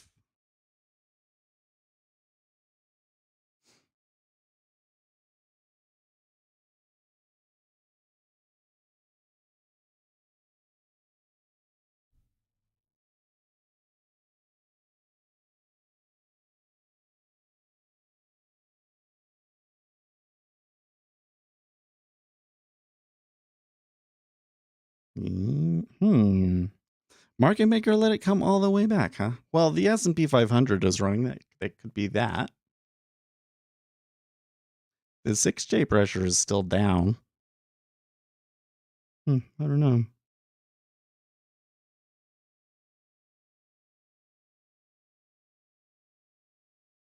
A little frustrated that this didn't get filled, right?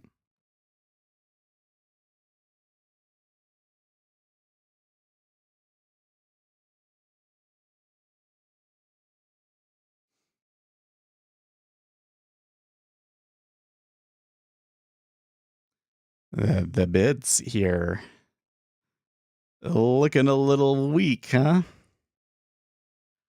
I guess the offers on the way up were pretty weak too, though.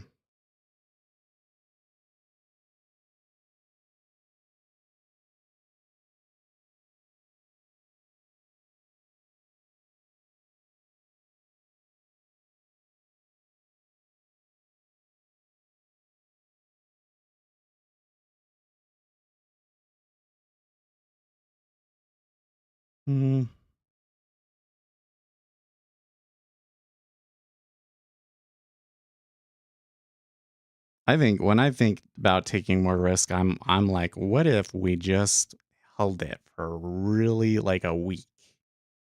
What if we held it all week? What if on Monday we just came out, we went long rates and we held it all week? Right?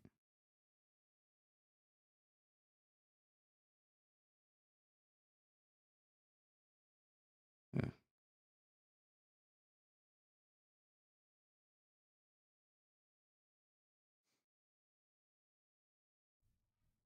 The stuff that people send you on Discord sometimes. I'm not going to read that one.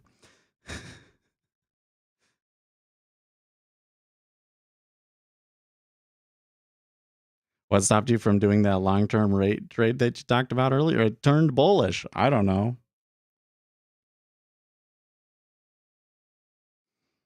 I'm kind of thinking that if I want to do a long-term rate trade, now might not be the time for it. Is kind of my problem. Like I think that the 2nd of April would be a better time.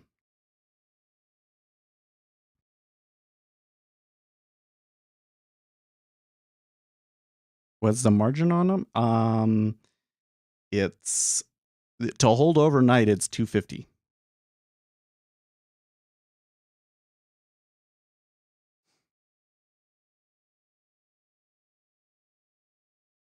So it is maybe a little problematic. Like,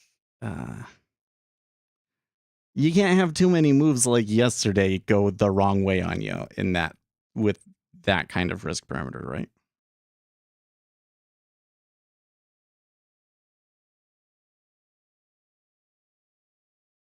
So here's a question we have to ask ourselves first. Do we think that interest rates will be higher a month from now? We take the price that it's currently at. Will interest rates be higher a month from now? Should we do a poll? Let's do a poll.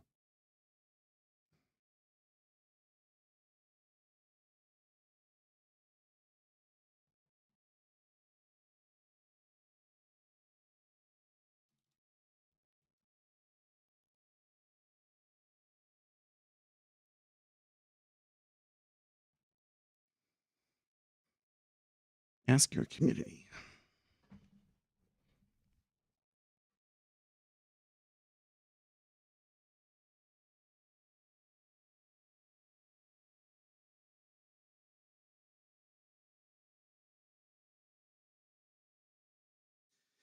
Well, we're still moving pretty freely in this area between the VWAP and 25 half or so.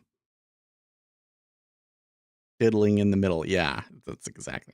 But there's not that much volume trading in here, is it? Hmm.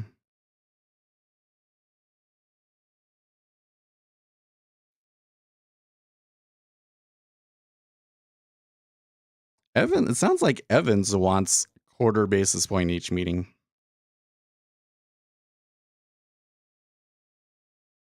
So it sounds to me like Bullard and what's her bucket? Name escapes me at the moment. Mester. Both favor front loading the hikes, but it doesn't sound like the rest of them do. So we're back to this. You want me to pull? I'm not going to.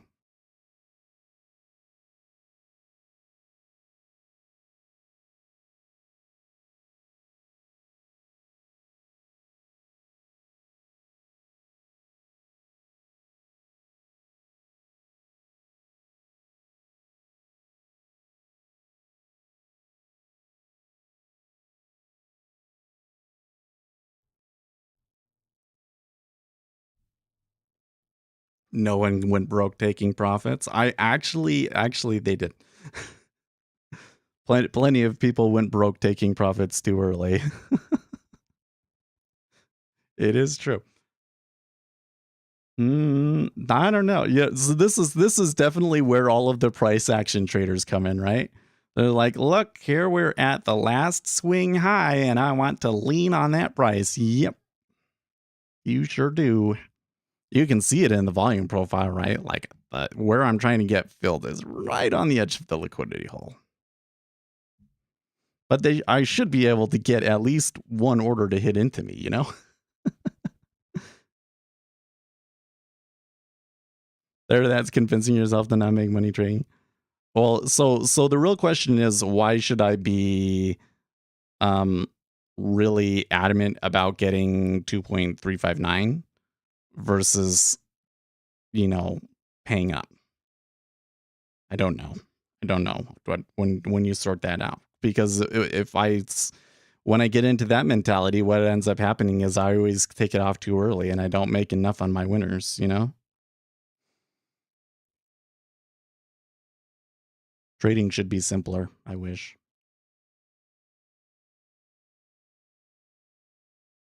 Seems like, well, we never got, remember we were saying hopefully around the 8 o'clock time period, maybe the book will thicken up. We're not really seeing that, are we? But I am seeing a little bit more volume trade on the limit now.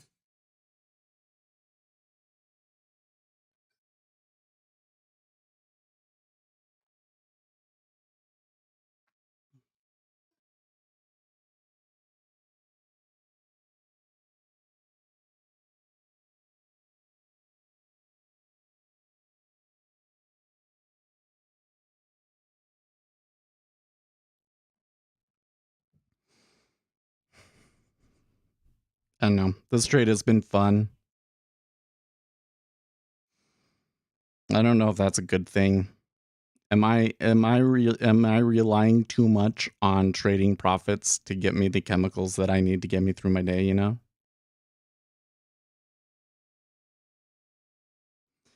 Because that's a problem. But if I'm getting it from the trading, if I stop trading, then what am I going to do, right? No, for a month. For in a month from now. A month from now. Only 4 votes. There's 20 of you. Come on, guys. We got to know. Because if it will be higher a month from now, then we should just. That's what the wife is for. The wife is pregnant, though. It kind of makes that a little bit more difficult. I don't know.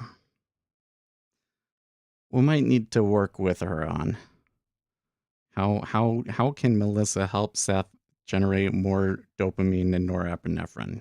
Perhaps she's a little bit too laid back sometimes, you know.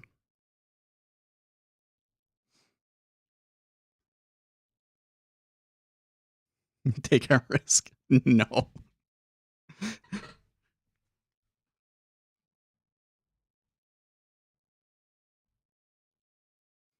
Or do you mean by take a risk just trade it then? I don't know, like here's the thing is taking risk on sim accounts does it. I think. It's just it kind of sucks when it's not coming.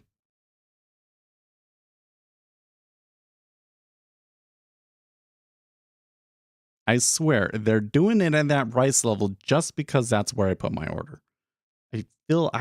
I cannot listen. I'm not saying that the market is trading against me. But if it was trading against me, what would be different?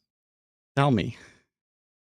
Well, I wouldn't have made 10 ticks a day. That probably would be different. No, I'm really concerned about the risk of miscarriage with this one, actually. You know that they have to do they have to have her come in and do some sort of a stress test every week now because she's old.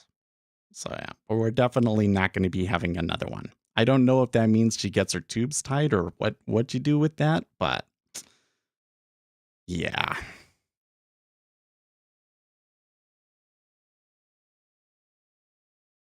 Plus, then there was you remember the whole thing with Asher where he was like, wasn't coming out the right way and stuff?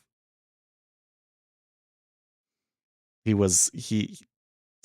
had trouble getting him to be head down.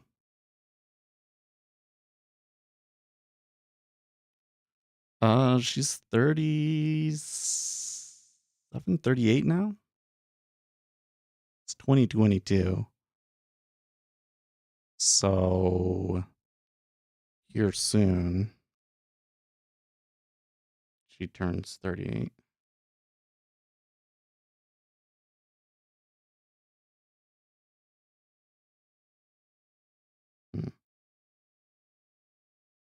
I think it's on the 28th. I don't know why it's not in my calendar, huh? Yeah, she's over 30. She's older. She's actually like a year and a half older than me. Should be turning 37 in May, so yeah. If that's old, you're dirt. You're getting up there, Uzi. You're gonna have to start. Hey, they finally filled me after 3 times. They're like, okay, Seth, fine. If you're gonna be that stubborn, we'll let you have it. Thank you, sir. I appreciate your cooperation on this matter. Hey, that was a good uptick. Look at that. You could be joining John any day now. Oh, maybe that's too soon. I shouldn't be saying that. They're having their funeral today, man. I think her birthday is the 28th. If it's not the 28th, I missed it, and that's a bad thing.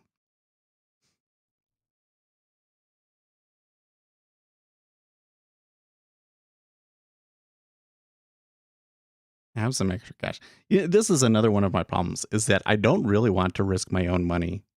Like if I'm going to put my own money at risk, I kind of want to go and just put it into the stocks. I've been trying to keep the trading and the stream all just like sectioned off to itself. And I guess I'm kind of getting to the point where it's like you might have to risk some of your money again and stuff. You don't remember your wife's birth? No, I don't. No, I'm pretty sure that it's March 28th.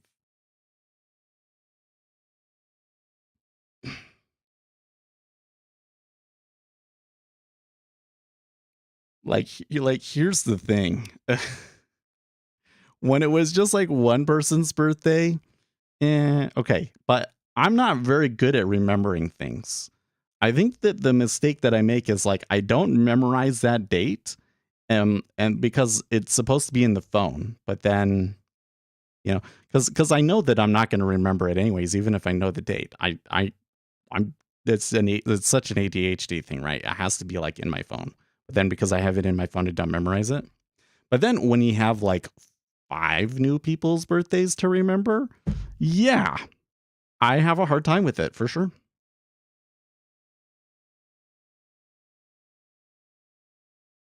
Is there a word in English, a do-it-yourself job when you tinker with furniture? Well, if you make furniture, then you are a carpenter. I don't think that I would be very good at making furniture, unfortunately.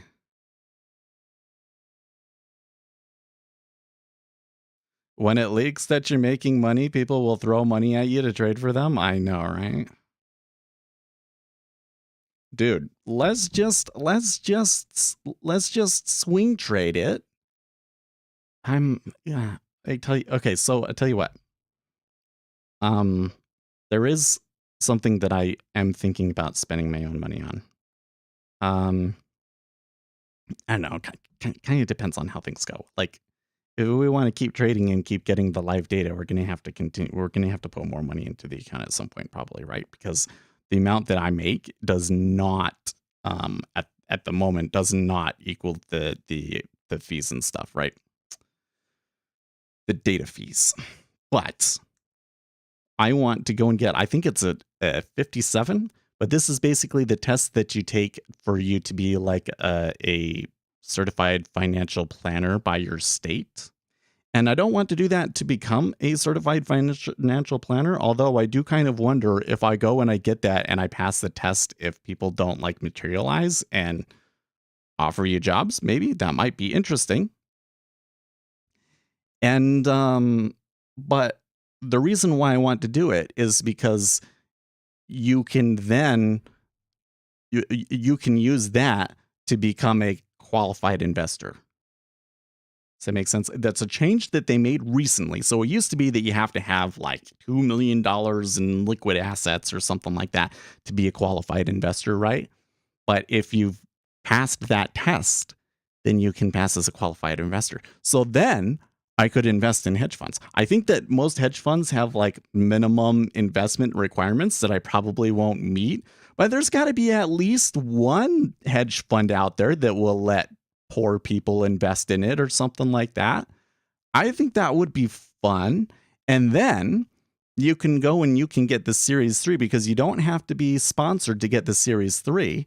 And once we have a Series 3, then we could start a CTA. And I could make the rules. I could say, okay, you guys all have to go and get your Series 57, right? And then you can invest, and I won't have, like, maybe we'll make the minimum like $1,000 or something like that. And then we can have a fund. And it would be a long-term fund. Look at all of that money just sitting there on the DOMs. I don't know, man. What do you think? Was it just being stupid yesterday? I don't know.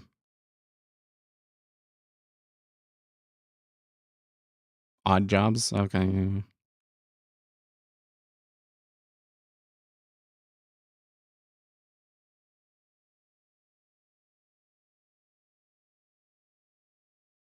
At Infinity Futures, since you only trade notes and are willing to switch to YM instead of ES, will cost you $6 a month for the data? Really? I've been buying the bundle, and the bundle is $50 a month.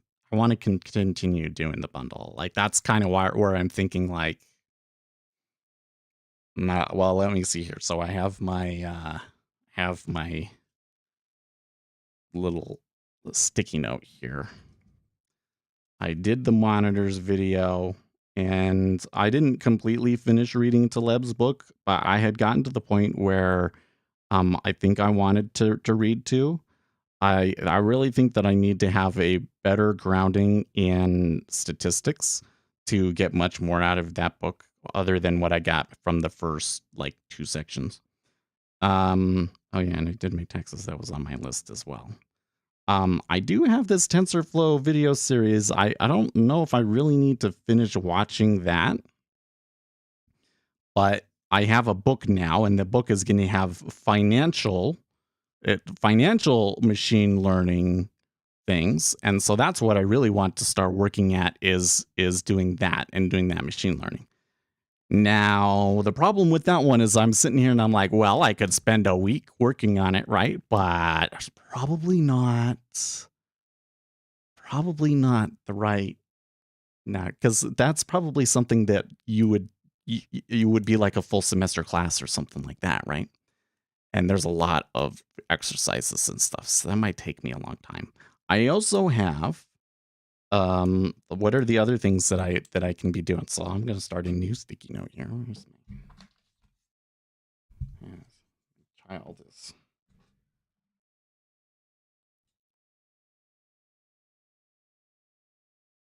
I think somebody stole them. Well, I can use this one right here.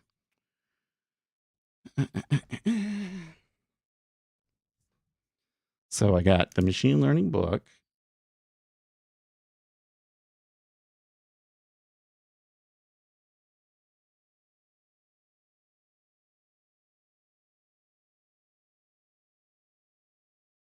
Is the primary thing that we want to learn, and we have our statistics book, or it's not random processes is what it is. Man, that's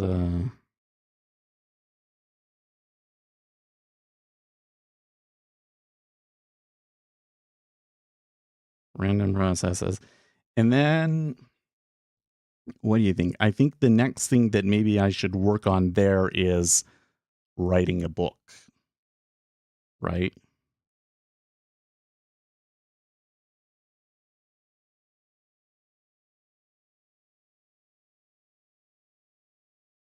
I don't want to do a course, but I do want to do a book. I think that I can write a book that has a lot of information that I have not seen anywhere else, and I think will save people a lot of time.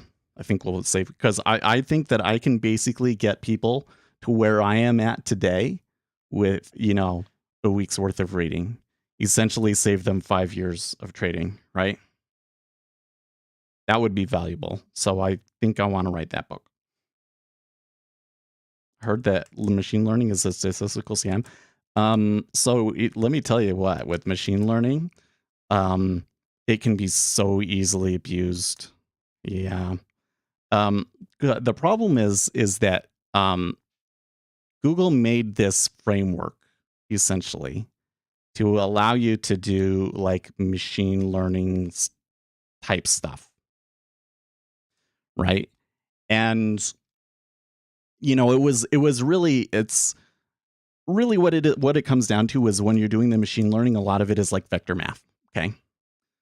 And so the Google algorithm, for instance, uses machine learning in that way.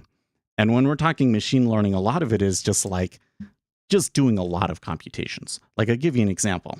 You get a bunch of points, right? Like, let's just say that this is realized volatility compared to implied volatility versus realized volatility. And you have a bunch of points down here, and you have a point here, and you have a point over here, and then there's a point here. And there's this classifier algorithm. And what they do is it's kind of like it's kind of like a what do you call it? A linear regression line, where they come and they say, okay, here are all of these points. This is the center of those points. Like, all of the points that I have classified in here, their center is here. Am I closer to here, or am I closer to here? Oh, well, you're closer to here, so I'm going to put you in that. Okay, cool. And then you go back and you do it all over again. And you do that over and over and over and over again until the graph doesn't change that time, right? And so put that here, and then that means that the center of that is over here now, and then you do it again. Oh, it's still within that, and none of these other ones changed. Now we're done. Like, that's the sort of stuff that machine learning does, right? Okay. So Google, there's TensorFlow, and TensorFlow basically makes these kinds of algorithms like really easy to use. Basically, you have to get your data in a format that these algorithms can read it. And once you get to that point, like, it does all the hard work, essentially. Okay. Um, and so what can happen is you get all of these people that are essentially doing machine learning now and don't really understand the underlying math about it at all, which is the problem. That's why the book that I'm trying to go through is specifically for finance, so that I can really see what kind of applications does this really make sense the most for, right? That's a pretty deep pullback, don't you think?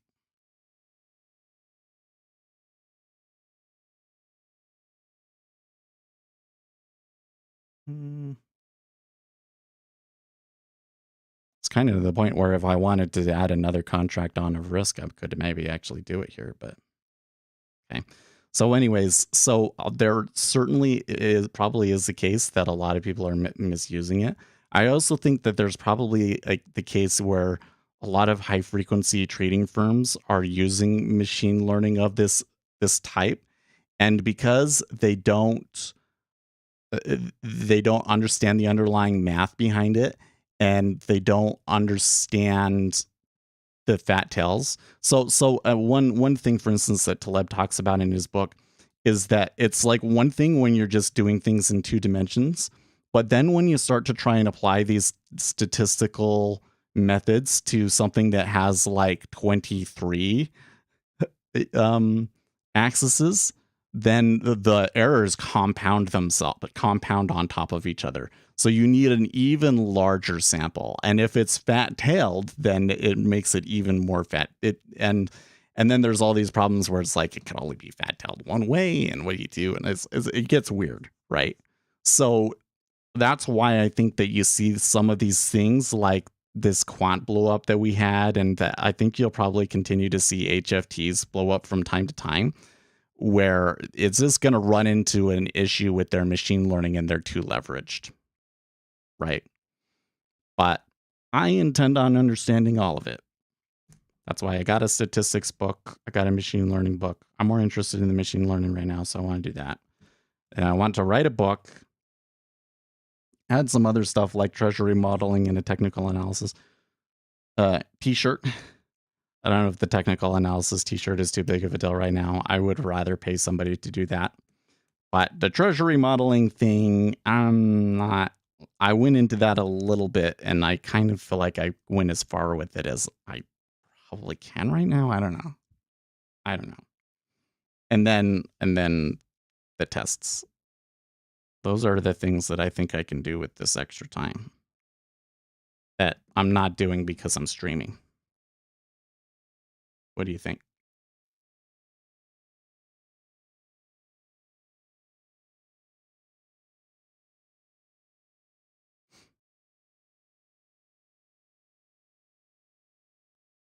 We did pretty good today, but I took on quite a bit of risk to do it. Could have ended up being really bad for me. Just one day.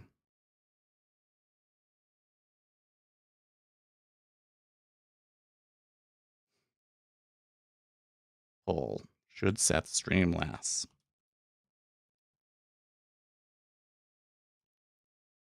Well, should Seth stream only one day a week? Let's put it that way. Ask your community. I think you should develop your info edge more. How would I do that though? I mean, if there was something that I thought I could develop my info edge more, I'm definitely going to be doing it. Well, I'm not going to be necessarily studying something that may not work. I think that my intentions here are like, I think you should switch to ZT. You think I should trade the 2-year? Man, I don't know about that one.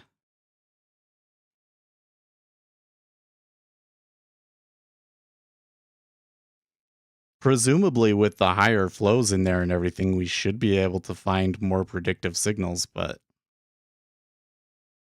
do they still have the funky queue over there? That's kind of why I've always avoided that. Is just I didn't want to deal with the stupid queue. I'm telling you, CME, dear CME, make a queue type where retail traders get an advantage position. You already have these queues where the big guys get the advantage. So just do it the other way around and see what happens. Sure, the HFTs will hate it. Just make it, I mean, don't do it on like your most popular instrument. Just do it like do it on the micros. Let's say all of the micros, if you're a professional, you go to the back of the queue. Okay, so any of these like HFT guys, they don't. Except for that, I kind of wonder if the main robots that are holding the spreads in these instruments aren't maybe a part of the exchange. Is that possible?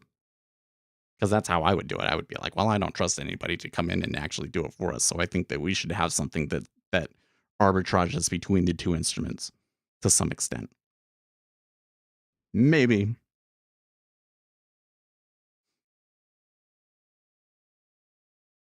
Man, 4 votes so far, and you're all no.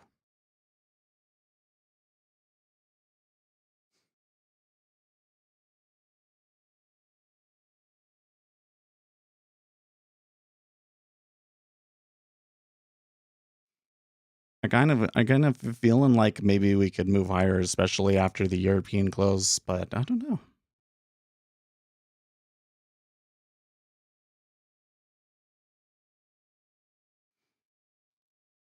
It seems that the buyers are doing it more in the 30-year, that's for sure, because the cumulative delta has basically been flat now for well over an hour in the 10-year.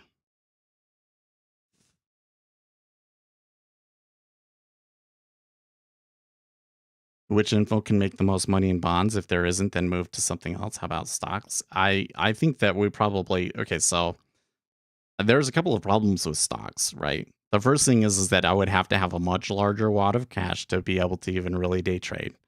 But the second problem is that the wash trading rules. So I can't count my losses on my taxes if I take another trade immediately after that. So I don't know if stocks are very viable for us right now. Is GameStop down 8%? See, I really thought yesterday that they would have a good day. They were up 15%. So for them to be down 8% today isn't quite such a big deal. But I kind of almost just wonder if that's not like, people trying to get everybody to buy so that they can bail on their losing positions or something. I don't know. I mean, the CEO bought some, but he's crazy. He's not like he's a crazy person, but like he's crazy enough to think that it could work,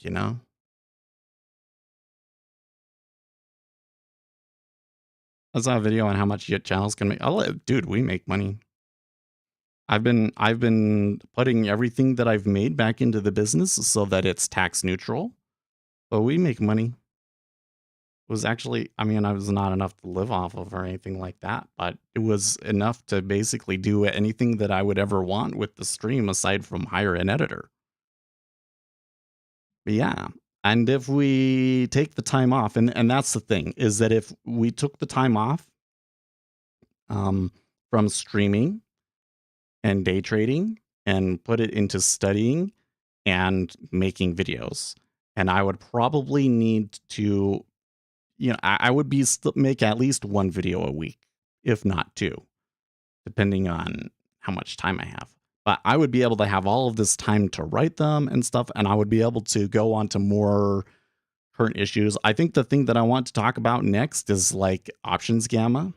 You have that video about monitors. I guess I need to finish putting that one together. But then I think after that, I want to talk about the gamma and how people manipulate it, you know, we could have a video like that every week about current issues, right? And hopefully that makes the channel grow, and then the channel could get big. Could very, very easily get to the point where we could just live off of the channel. And then we would have the freedom to do almost anything we want. You need to categorize when bonds move most and why and how long you need to stay. And I don't think day trading is even viable in a macroeconomic edge. Like the thing that I think about is like when I've been trying to get more into the industry, I've been spending a lot of time on LinkedIn. Because again, like my intention is I'm going to learn all this stuff about machine learning. Maybe I go and get a different job with that.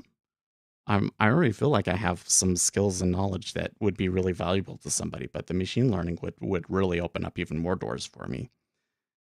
And also, maybe doing a CTA sort of a thing. So again, that's like, expanding those kinds of opportunities.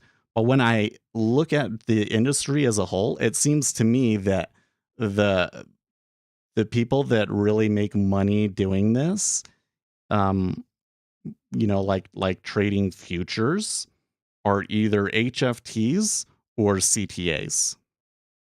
And I'm not so sure that I can compete with the HFTs, but I do think that we could maybe be competitive on a CTA level. I've been doing some backtesting, saying, well, okay, some of these things, they don't seem to work very well on intraday data, but what do they do on daily data? They don't really work on daily data either.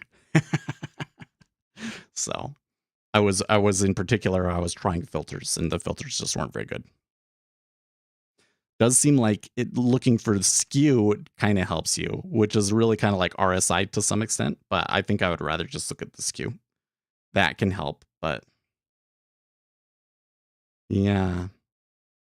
Because a lot of what we're doing is based on an informational inefficiency, and sometimes it's really hard to know exactly when those orders are going to come through. Like you might have an information, like right now is just there's a really great example. Like we have an informational inefficiency, which is that there are a lot of shorts in the treasury, and some of that has to rebalance for the end of the month.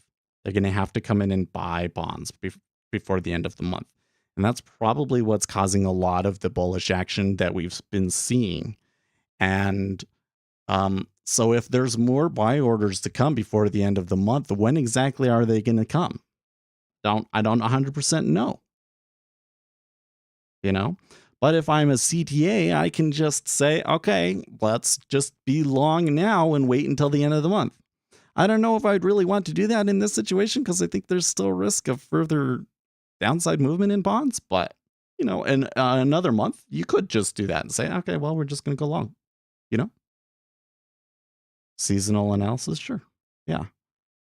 You know what I mean? A lot of what we're doing may be better suited to higher time frames, swinging, including taking on the risk. Because really, when it comes down to it, like the longer that you're in, the better chance you have of making money. Look at equities. Well, I could do equity indexes, but I already talked about the problems with trying to day trade stocks. I'd need a lot more money, and I wouldn't be able to day trade the same stocks over and over. It'd be like I can take one trade on the stock and then that's it. And then I can't touch it for another 3 months. Right? Or if I take a loss, I can't trade it for another 3 months. Sucks, but yeah. But that's what I'm like. Next week we're supposed to go on vacation. Or my wife wants to go to her parents' house. So I guess I will go. I don't really like going with them because I'm usually bored, but I guess I'll go Thursday. So I'll probably take next week off. But then after that, what we'll do is take next week off. We'll come back Monday and we'll see how you guys feel on Monday. And we'll see how much I accomplished next week. Yeah. Let's trade soy. Is that well, we could trade soybeans. Yes, we can. It is a thing. It's a ZS, right? Yes, let's become ZS traders. Now, I think I'd need a little bit more money to do that. I have to save up a little bit.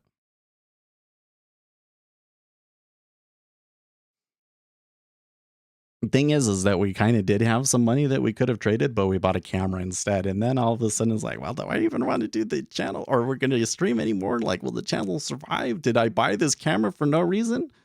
No, we're going to keep making videos. I don't know what I'm going to do after if we make a video on Gamma, but that one did really well on TikTok. So I think we should make a video about it. Mm-hmm.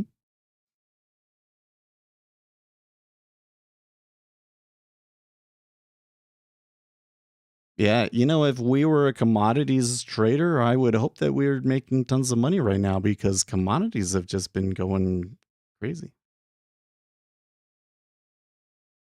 No, 3 months. 3 months. Because of the wash trading rule, right? You can't count the loss on your taxes if you trade it again within 3 months. Isn't it 3 months? And I'm telling you, the wash trading rules put more of a dampener on retail traders being market makers than anything else. Haven't you seen these stories about these guys where they were basically doing market making strategies and they were making money, but then they actually owed taxes, and even though they didn't really make that much money, like, it's ridiculous. The wash trading rules shouldn't count for intraday trades. If your entry and exit is within a day, it shouldn't count. Like, if all of your entry and exits on that instrument are within the day, then it shouldn't count on the wash trading rules. Something like that. Or you get a license to be a market maker and then the wash trading rules don't apply or something. There's got to be something like that because we could have so much more liquidity in stocks and it would be a good thing for everybody if retail traders could just scalp stocks, And then, yeah, sure. And then probably we would have more level 2 tools for stocks and we would feel a lot more comfortable trading them. And we'd be able to find stocks that didn't have as much liquidity and that we could find advantages in. Yeah, it would be a good place to go then at that point. And there'd be a lot more research out there. So you'd hopefully be able to find an informational edge on the other participants more often.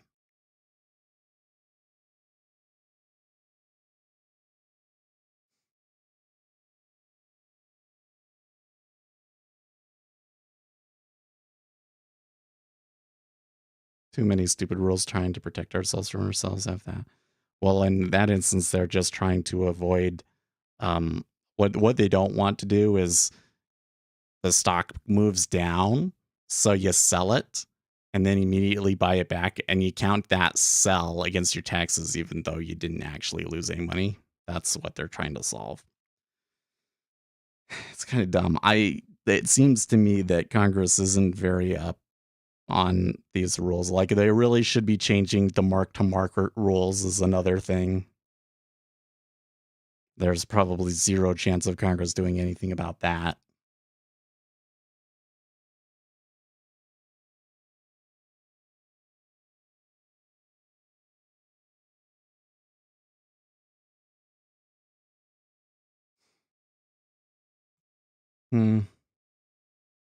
Well, so far, the 4 of you that voted said Seth should not stream only 1 day a week.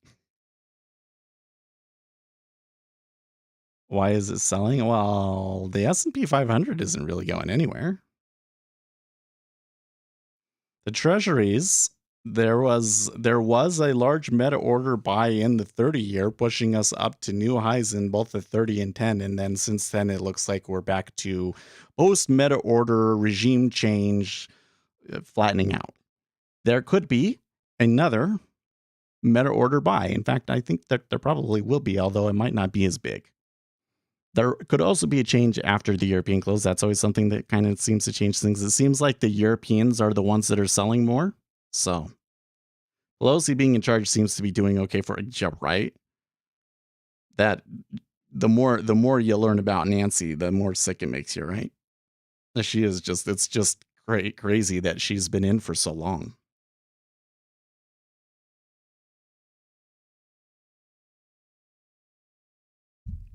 Dude, look at the spread in the 5-year. That's ridiculous. I made an indicator that will, you can take the DVL1 and figure out what the yield should be, on the run yield should be based off of what the 5-year is doing. But like when I looked at it, almost every volume that went through was at the right interest rate. So you could do market making with it, I guess. Yeah. U.S. NATO preparing for risk of Russian nuclear. I don't think that there's going to be a nuclear accident. No. I think that they might. I'm more concerned about them launching a chemical or biological attack as some sort of a false flag.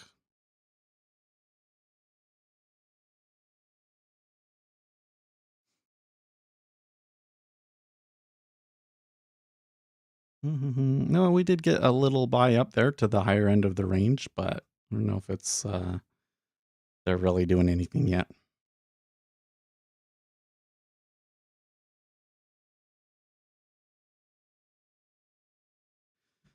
When I make a good trade like today, I feel good, but I don't think it really solves the bigger problem, guys. I don't want it to just be like an only me thing. Like, I want to do this thing, and then you guys all don't want to do it, and then we kill the stream, and I make you all mad because of it. Like, I got to get you on board, so I got to convince you, right? We can learn more things. We can spend more time on videos. Still stream once a week.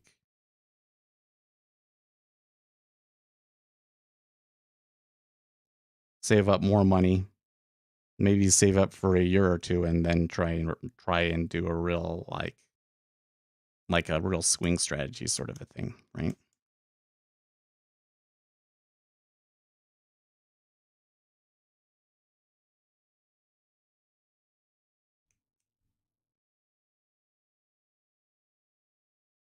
I don't know.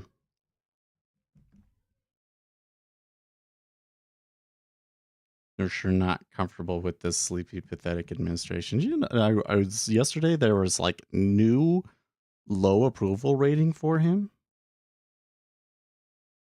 It's really curious to me that it just keeps getting worse. Like, remember when we were talking about how, well, usually a war, or even if we're not directly involved in the war, that should like help the president's approval rating, right?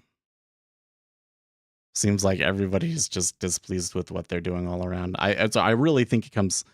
Right now, it's probably has to do with oil, because they're all saying, "Oh, well, we want oil to be low, and we're doing everything we can." But when you go and you look at their actions, and the beginning, he was saying, "Yeah, I'm going to make it hard for the oil companies," right? It was like, well, what did you think was going to happen? Maybe I wouldn't be surprised if this next midterm kind of becomes a one where the energy conservationist types all get thrown out, and you see better you see more action from Congress on increasing energy independence. Hey, oh, hey, John, how are you doing? I'm trialing your indicators you have kindly. Thank you very much. Appreciate it. Yeah. If you have any questions, just hit me up on Discord or email me. And there's been actually a number of people using them lately. It's when I started out doing this, it was like we made it a subscription, and I think that a lot of people are just kind of don't want the commitment. So having do it for just $100, that's a lot more attractive to people. And now I'm getting all sorts of people, um, buying the indicators and trying them out and asking me questions and stuff. I think there's a couple of things that I want to change. Not that they would like change how the indicators work, but just it would kind of make it more of a, you just put it on there and you don't really change any of the settings for most people. Because that's kind of the thing, is that what those level 2 indicators are, you really do kind of have to understand the level 2, and it's a little complicated for people.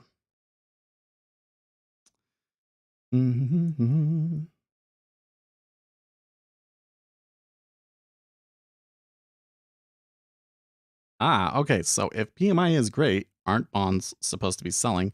Why are your bonds inverted?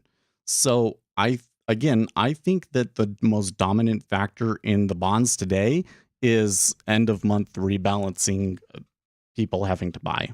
I think that that's what's going. I think that the action that we've seen is consistent with that, especially like having some of those really impulsive moves higher, that aren't accompanied by any kind of news or key breaks or anything like that. That's somebody that, has been trying to buy, all of a sudden realizing that their chance to be able to do it quietly is about to pass, and so they better just snatch up as much as they can right now. Yeah. And if that's the case, we could see these buying flows until the end of the month. It might not be like as crazy of a buy as like yesterday was, of course, but that it might be enough to just kind of create, anytime that there's like a hawkish headline, it could even it out. So it could make trading really choppy, right? But it could also just lead to an overall bull run in bonds, and then maybe give us a really good opportunity to go short in April, right? Is Nvidia going parabolic? Is there some news over there?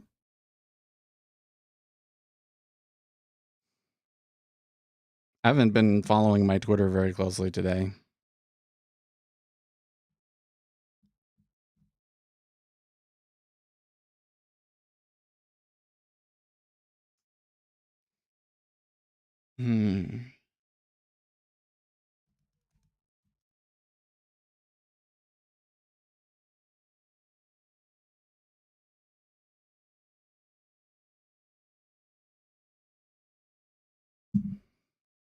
I don't know. Today we did well because we did kind of have a little bit of an edge.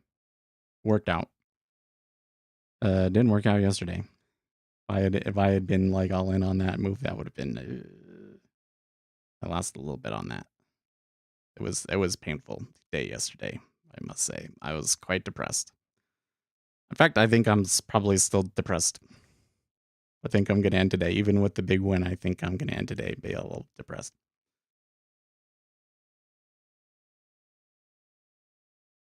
But I do find the idea of going more for CTA kind of strategies with micros appealing. Very appealing. Intel news with Nvidia semiconductor stocks up. Oh, okay. Which means in this context, PMI is insignificant in the grand scheme of things. Well, it just means that markets are informationally inefficient. I don't know how big of an impact on the economy and how much information that should really give us, but markets are not informationally efficient. That's all that means. Just your nature. For me to become depressed about it, yeah. If I wasn't on Sterterra, I would probably get into like a real rut. It would be difficult to pull myself out of. I would really need to have a real new interest to really pull myself out of that one. Because this has been markets has been all I think about for the last 12 years. Yeah, 14 actually. I think it's more like 14 now.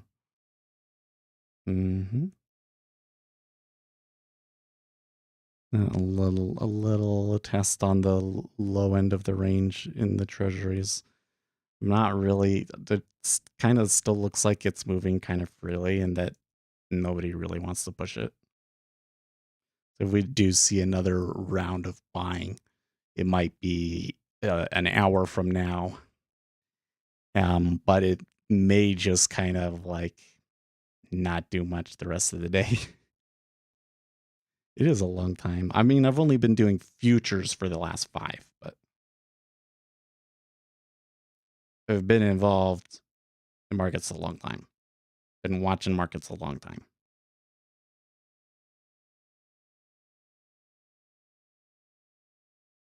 We figured a lot of things out. I think we know like the most important things is just actually developing that consistent edge is really hard. One might not be able to do it. And I am 100% okay with saying that I can't do it. I have no ego about it because given the circumstances, given the situation, one shouldn't expect to be able to become profitable from doing that because the game is really stacked against you. It really is.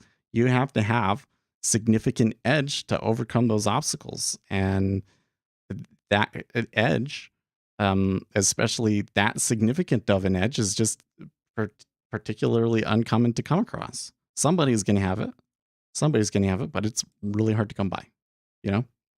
So there's nothing wrong with admitting that you can do it and trying to go and find greener pastures. I mean, that's kind of the thing is that I think the big benefit is like we have these skills that are really useful now, right?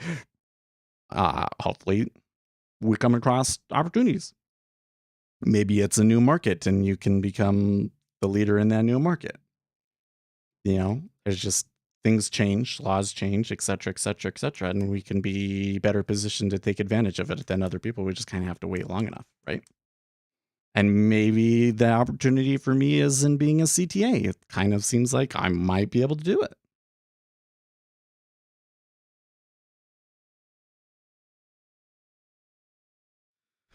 Well, it all just comes down to what triggers orders right now, right?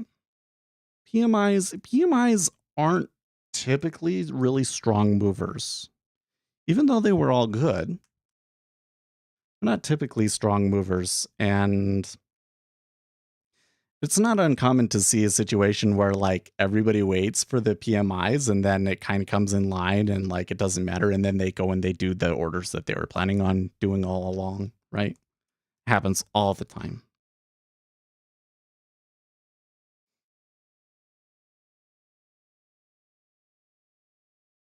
All right, guys, it's time for me to get going. So I appreciate you sticking with me.